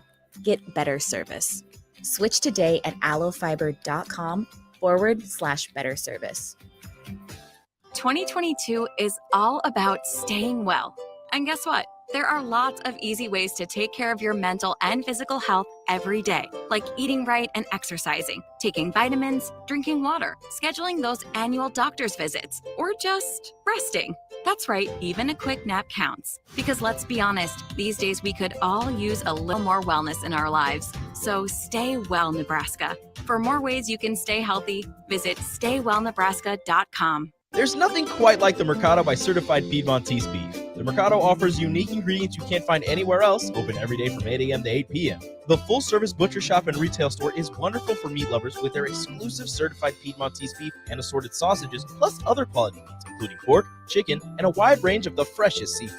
Plus, every Friday from 11 to 2, the Mercado serves up the best lunch in town on their Friday Feast menu. Stop in at the Mercado today at 84th and Havelock or visit their website at cpmercado.com to see current deals. Hey, batter, batter, batter, wings, splatter, splatter, splatter. Catch all this season's baseball action at one of your neighborhood Lincoln locations. Get League of Their Own wings, burgers, nachos, and ringers while catching all the action. Stop into Wings and Rings located on O Street in Meridian Park and 40th and Old Cheney in Williamsburg Village. Or place your order online at wingsandrings.com. That's wingsandrings.com, Buffalo Wings and Rings.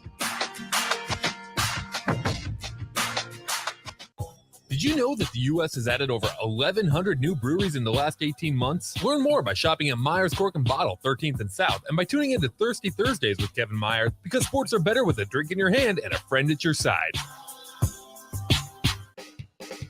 Hi, this is Dave Osted from Osted's Golf. Let us make this your best season yet. Voted a top 100 fitter by Golf Digest, our master fitters have been trained by the same guys that build clubs for PGA pros like Rory, Tiger, DJ, and Jordan. Have old clubs?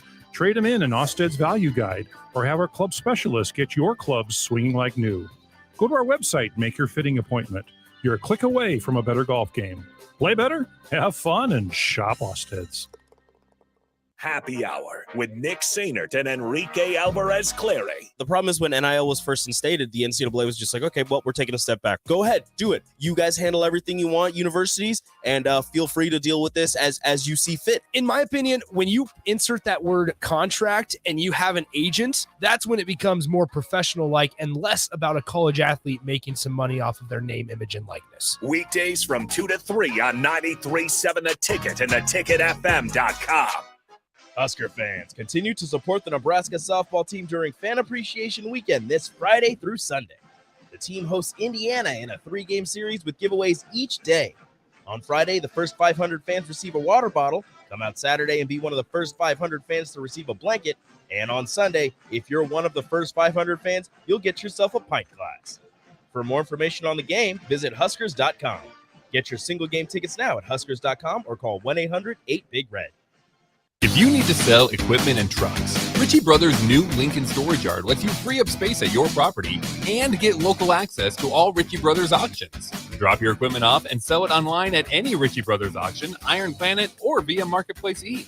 The yard is at 8801 Highway 6 in Lincoln. It's secure and makes for easy in-person buyer inspections and pickup. Take advantage of this yard to sell at Ritchie Brothers Great Plains Regional Auction on June 16th. For details, visit rbauction.com/Lincoln. Back to On the Block with Strick and Bach on 93.7 The Ticket and theticketfm.com.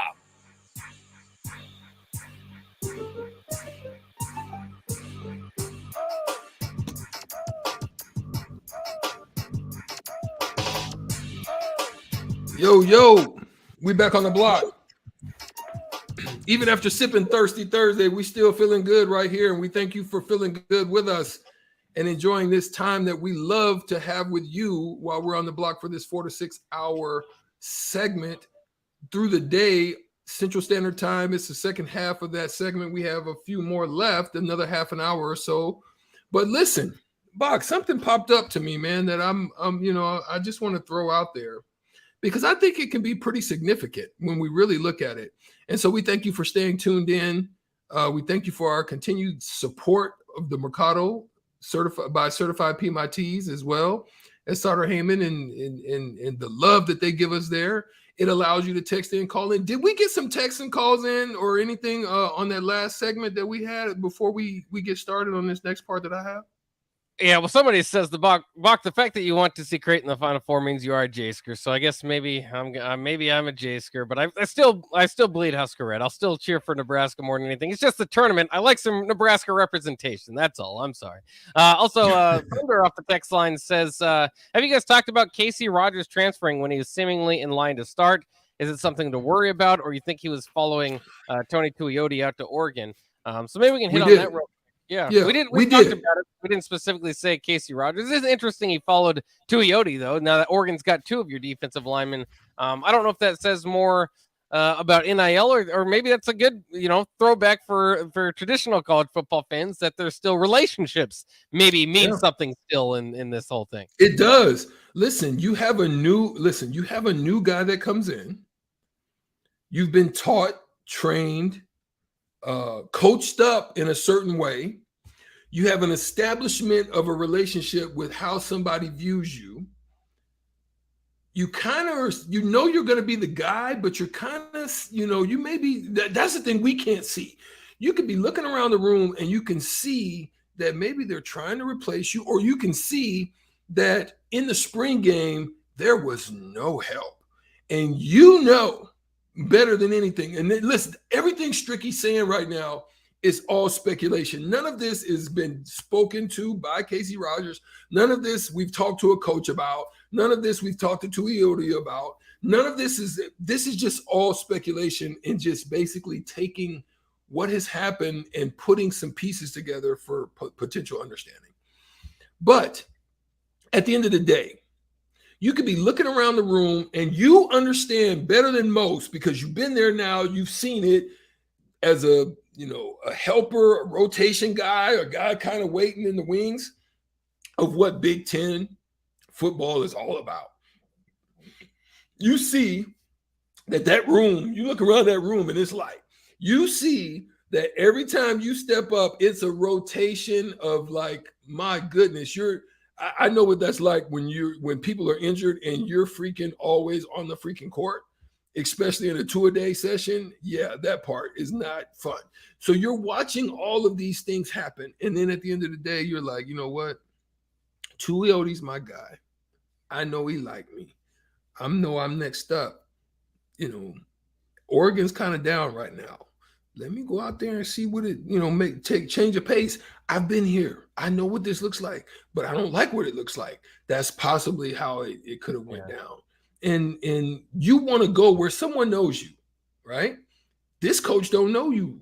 They don't know the work that you put in the time, and they're looking to replace you. I mean, they're in every possible way. They're in that transfer portal. They're looking. They're on the hunt. They're trying to find somebody. So those are some of the things that could possibly have somebody to kind of dip out. And then you're seeing the money, the bag, as we talked about, you spoke about, as they're being offered out there in UIL money and opportunities. And you're sitting there like, wow, what? I've been here. I mean, you can't touch me. There's some of those things can happen. Well, I think too with like USC, I mean, he had some other finalists in there as well, and those schools can say, based on your tape, we like what we saw. We think we can plug you in as a starter if everything kind of works out and you show the same, this or that. With Tony Tuioti, it's like I literally worked with you. I know who you are. As I maybe he doesn't know the new players, so his Oregon players as much, only spring with them. But if he tells Casey, hey, I've had a spring with these guys. I've worked with you. I know that you can be a starter. Like, you believe him. It's not like, it's not just like we project you to be this. It's like, I've worked with you. You're right in line here. So, that might have been something that kind of factored in. Also, Jordan Riley, maybe a friendship on the team. Some familiarity there might have helped as well. There's no question.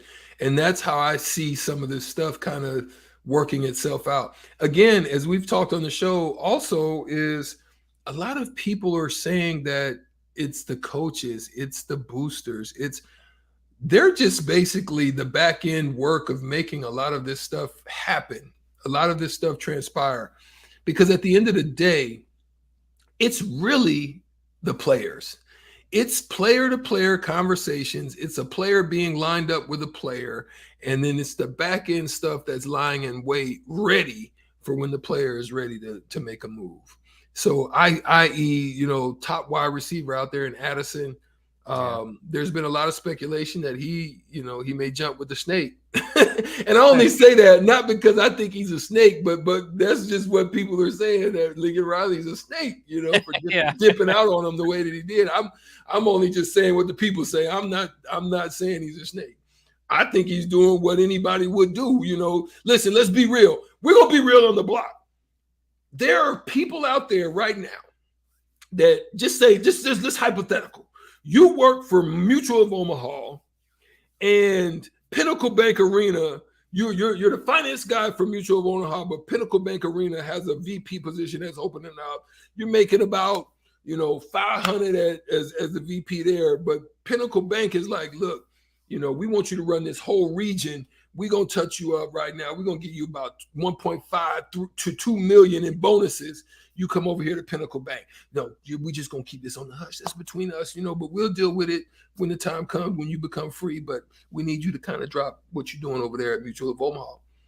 In those conversations, anybody and everybody on this line listening, or if you're on YouTube, Twitch, or Spotify right now, y'all know doggone well that y'all would be looking for an exit strategy to bounce up out of there in a heartbeat to go take that opportunity. Especially if Mutual of Omaha is not saying, well, you know what, we like what you're doing here, and we think we're going to give you a little raise, and y'all would be on the first thing smoking down the street to Pinnacle Bank Arena. Let's be real. Well, and especially, you factor in the move to the SEC, the just kind of unstable, awkward ground that they're on the next couple of years. They're going to play in the Big 12. I don't know how to, incorporate that to your, maybe your boss is about to retire or something, I suppose, in the Mutual of Omaha or whatever correlation. But it's and then the other thing that just like is pretty obvious, right? Is he's living on a beach now. I mean, you can throw a rock and get 5-star recruits. Not one house, but 2. Yeah. And private jet usage whenever he wants. Stop it. Everybody in here, everybody mad. Oklahoma fans, listen, stop it. Y'all know y'all would be the first ones on that thing smoking if an opportunity presented itself like that. So that I'm going to leave that alone. But hey, we're talking about OU, right? Yeah. OU just landed a bag by signing a new deal with ESPN Plus to do at least one of their games, but to do a lot of their other content. So, obviously the deal that they had when they first came into the Big 12 is now over. And they just landed a big deal.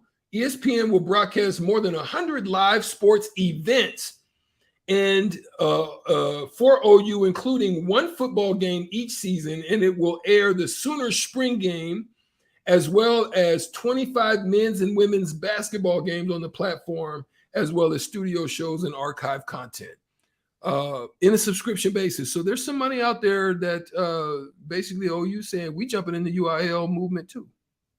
Yeah, it's fascinating because this is the equivalent to the Big Ten network for them, right? This is the network problem that they've had being in the Big 12, where the Longhorns had the Longhorn network and pretty much overshadowed any reason to have a Big 12 network.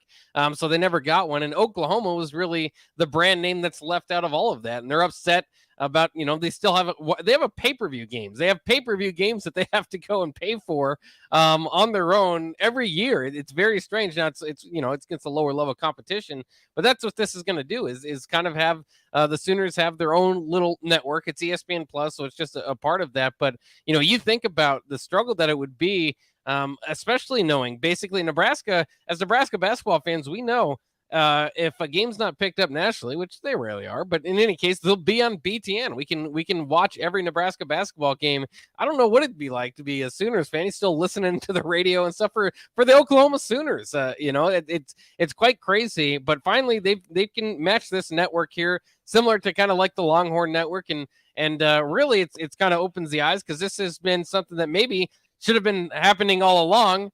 Maybe it's because Oklahoma, it's been long, rumored the SEC and ESPN, their deal kind of slants coverage toward the SEC. Now that Oklahoma's going to the SEC and, the Big 12 deal with Fox and all that is maybe it's ESPN and, taking care of the new SEC member before, obviously, the transition happens in 2025. But that's how I'm reading it. Yeah, but another thing that I found pretty interesting out there, Boxster, is these small colleges. Now, listen, let's be real. Wichita State has been one of those Cinderella type of programs that, they were kind of on the verge of breaking through like Gonzaga. I think they kind of fit in that mold of like Xavier, you know what I'm saying, who every now and then has just these nice breakout seasons. But Wichita State was really kind of a tough out. They would make runs, obviously Van Vliet came from there, and just guys that they were able to get down to Wichita State in the way that they were able to do it. But we find that the Wichita AD on the wire has just now been fired, and potentially the reason for that firing is that he was not able to compete or delve into the space of NIL in a manner that made them to be able to be at a high level of competition in the way that some of the other schools have been able to do so. How do you view that? Or do you think that's kind of an outlier, or do you think that's something that's the next steps on what these smaller colleges are going to be facing? Well, it's interesting. It's like you said, it's not the Wichita State that we knew with Greg Marshall all those years having them compete, but they want to be on that level again. And it looks like Darren Boatwright was his name. He just was not on the forefront of getting this stuff moved. I mean, they didn't have they were not raising funds for NIL. Their basketball team lost 8 scholarship players in the NCAA transfer portal. So I mean, that's something that's obviously it's being used against them. It's hurting them. And then they go out and watch a guy like, again, it's I hate to bring up the Creighton name again, but that's probably a school. I know Creighton moved away from the Missouri Valley and into the Big East, but that's a school that Wichita State at one time saw themselves on par with, and there's rumors out there that the Baylor Shileman deal wasn't all about coming home. Maybe there was a big bag there waiting for him as well. So some of these other smaller schools have taken advantage of this and are moving their program forward, and Wichita State is I mean, I think this is just one of those examples of not being ready for this move and staying stuck in the past, or maybe it was ethics that he wanted to stick behind. I'm not sure, but they didn't really raise the money, and so they've been left behind. And their basketball team is now a mess, and that's kind of what they got a pretty good baseball program, but that's kind of what they. Their program has always been good. Their baseball program has always been good, and especially for a team or for a university that doesn't have a significant football program. They've been able to kind of compete and hang in there and do some wonderful things and make some runs in the tournament at times when they're able to get some talent down there. But I think the like you're saying, they've been affected by the transfer portal, and probably NIL has been something that has been a detriment to the fall of their program, and where it goes from here, nobody knows. But unfortunately, we're up against it. We got to take a break. We'll come back hitting the hardwood with Strick, finish out this segment. Talk a little bit about whether you think, hit us on the Sutter Heyman text line at 402-464-5685. Do you think Eric Spoelstra, I want to pronounce the S, but it's Spoelstra, right? Yeah. Eric Spoelstra is one of the top 3 NBA coaches, not all time, but right now. Does he fit in that mold based on what he's doing down there with Miami? We'll come back. We'll talk about that right after this on Hitting the Hardwood. Peace.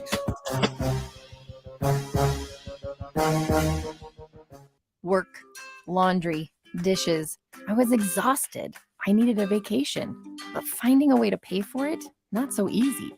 Then I found it, a research study at Solarion. I searched the studies and found a perfect match for me. It was so easy. I earned cash for the study and booked that vacation. Plus, I made an impact on medical research.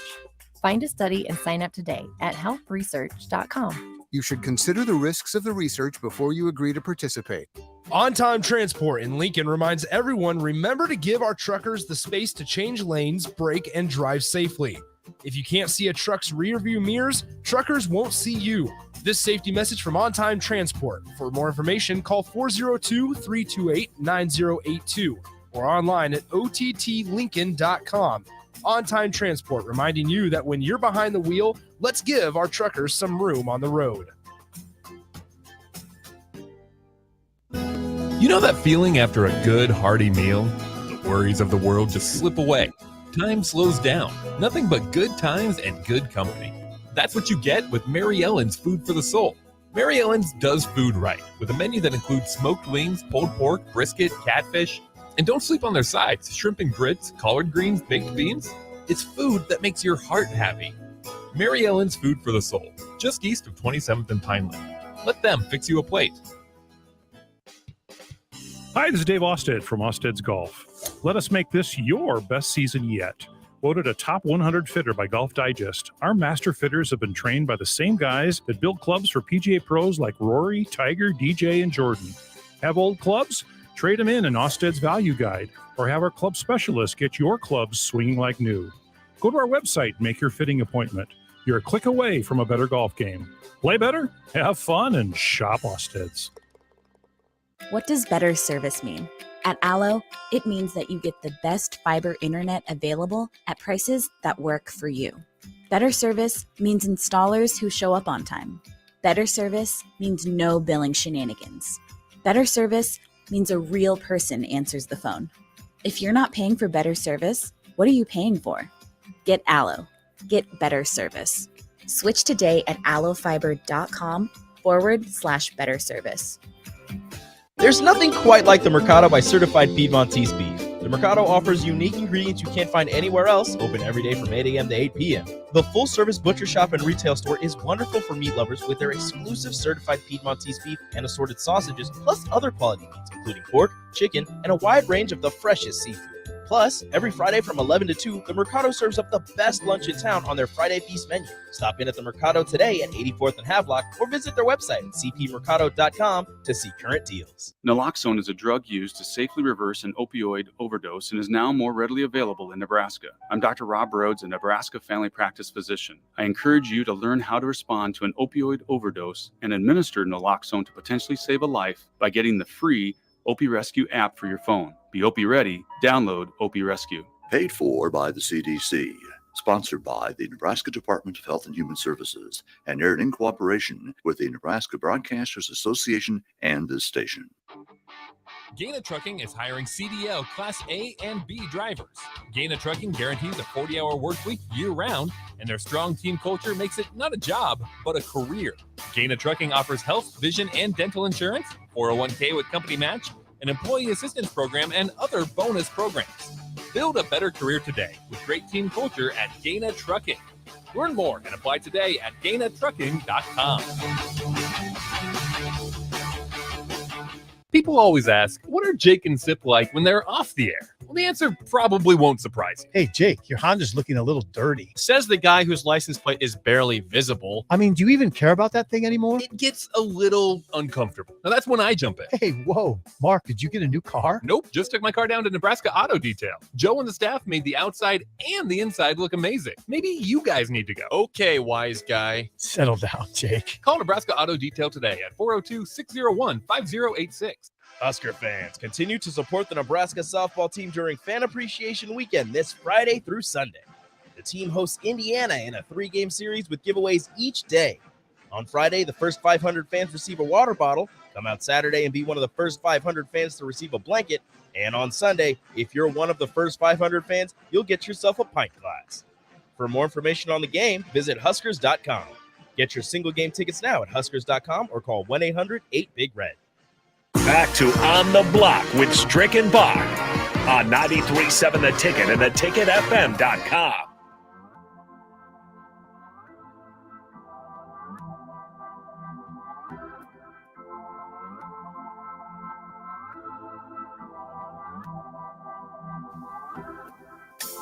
We are back here on the block on 93.7 The Ticket. I'm Jake Bachov, and he is Eric Strickland, and we are ready for our Hitting the Hardwood segment based on basketball. We'll get to some basketball, some NBA action as it happens to be now, as the playoffs are alive and well. No playoff games tonight. What are we going to do? Twiddle our thumbs? We don't have much to do tonight. I suppose if you're in Miami, you could find something to do. I'll find something to do in Lincoln too.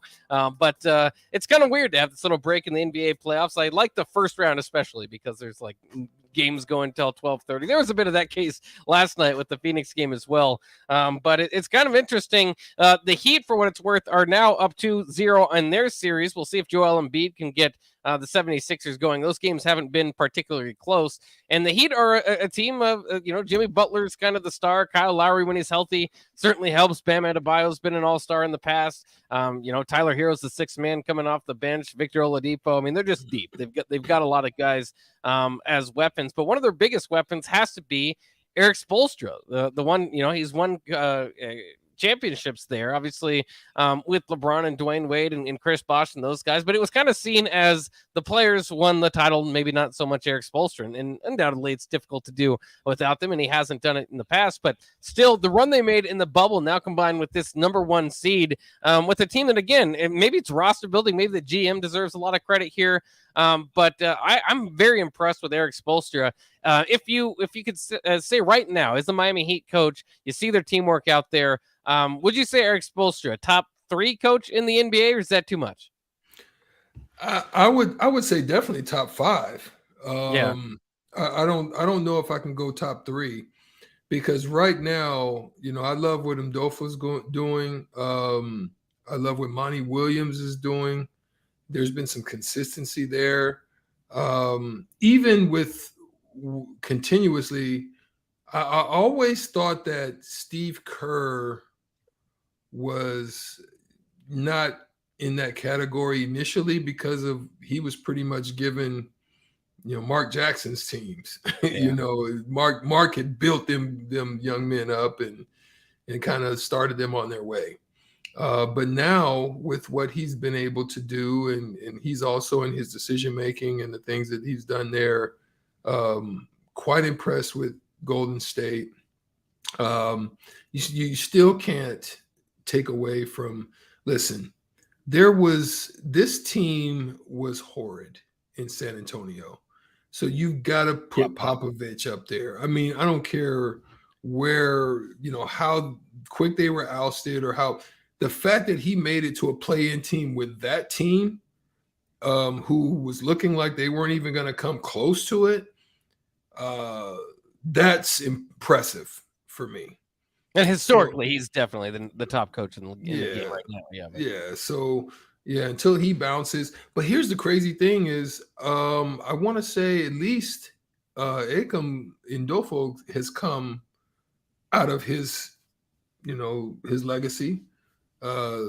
So that's where you get the defense part of it, because he's really brought that part and took that with him and making great adjustments as a coach. But yeah, I think you got to start with them 3 right now. But I think definitely Spoelstra is in the top 5 right now. I think Doc Rivers is falling off the he is falling off the map for me. Yeah.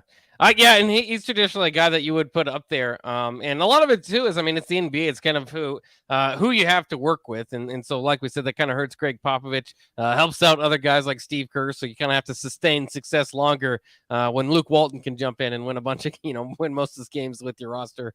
You wonder how much of it is you. But historically, he's going to put up quite a number too. Nick Nurse out there in Toronto, I think deserves. That's another roster that I don't think probably every coach or many coaches would have gotten as far as they did this playoffs. Monty Williams getting a lot of credit there in Phoenix. How about Ty Lue still with the Clippers? Now, those guys didn't have a healthy team once again, and has won a championship before, but where do you think? Top 10 still? Top 10. He's highly regarded as far as X's and O's go in the league, but he's been underwhelming with the Clippers. Very underwhelming with what he's done. I love Ty Lue, but no.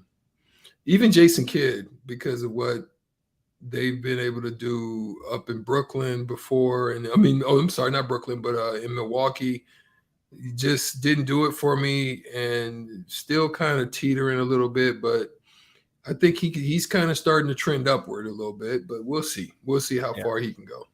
Quinn Snyder is another interesting name. I think he's been top 10 for years in the league, but now it looks like Utah's going to want to break up. So that's kind of interesting. Again, last night, if you're not following along too closely, it seems like there's 2 good series and 2 that aren't headed that way.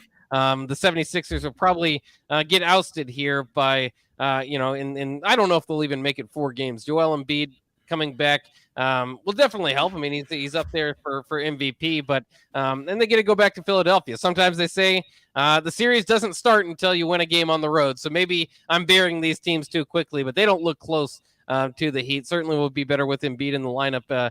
And then Phoenix is seemingly to be just too much for their adversary as well. But you have Boston and Milwaukee tied at 1. And we've got to wait till Saturday to kind of see how that turns out. And then Golden State and Memphis, just a fascinating series. A lot of stuff happening with that coming down today. I believe we saw flagrant fouls being given out, and looks like they're going to go ahead and suspend Dylan Brooks, who just basically clubbed Gary Payton II, and he might be out for some time. Meanwhile, as predicted, Draymond was suspended a few bucks, but it's not going to hurt him too much in the long run. He's not suspended, but that's a testy series. Also, while on the NBA, this was just recently, probably not a huge deal, but the Clips and Robert Covington agreed to a 2-year, $24 million extension as well. So we'll see if Ty Lue can kind of get that thing rolling. But that'll wrap it up for our time here on the block. Thanks again to Strick for taking some time out of his little trip down to Miami. So hopefully have some fun down there. We'll get to catch up with you tomorrow. See if you had a good night. Good Cinco de Mayo. Happy Cinco de Mayo to everybody out there. Ticket Weeknights is still coming along, and Priscilla Joseph's got a nice one lined up for you guys. So we're very excited about that. A lot of good stuff here on Ticket Weeknights in Fuego as always. So that's coming up next year. That'll wrap it up for On the Block. Happy Cinco de Mayo. We'll talk to you tomorrow.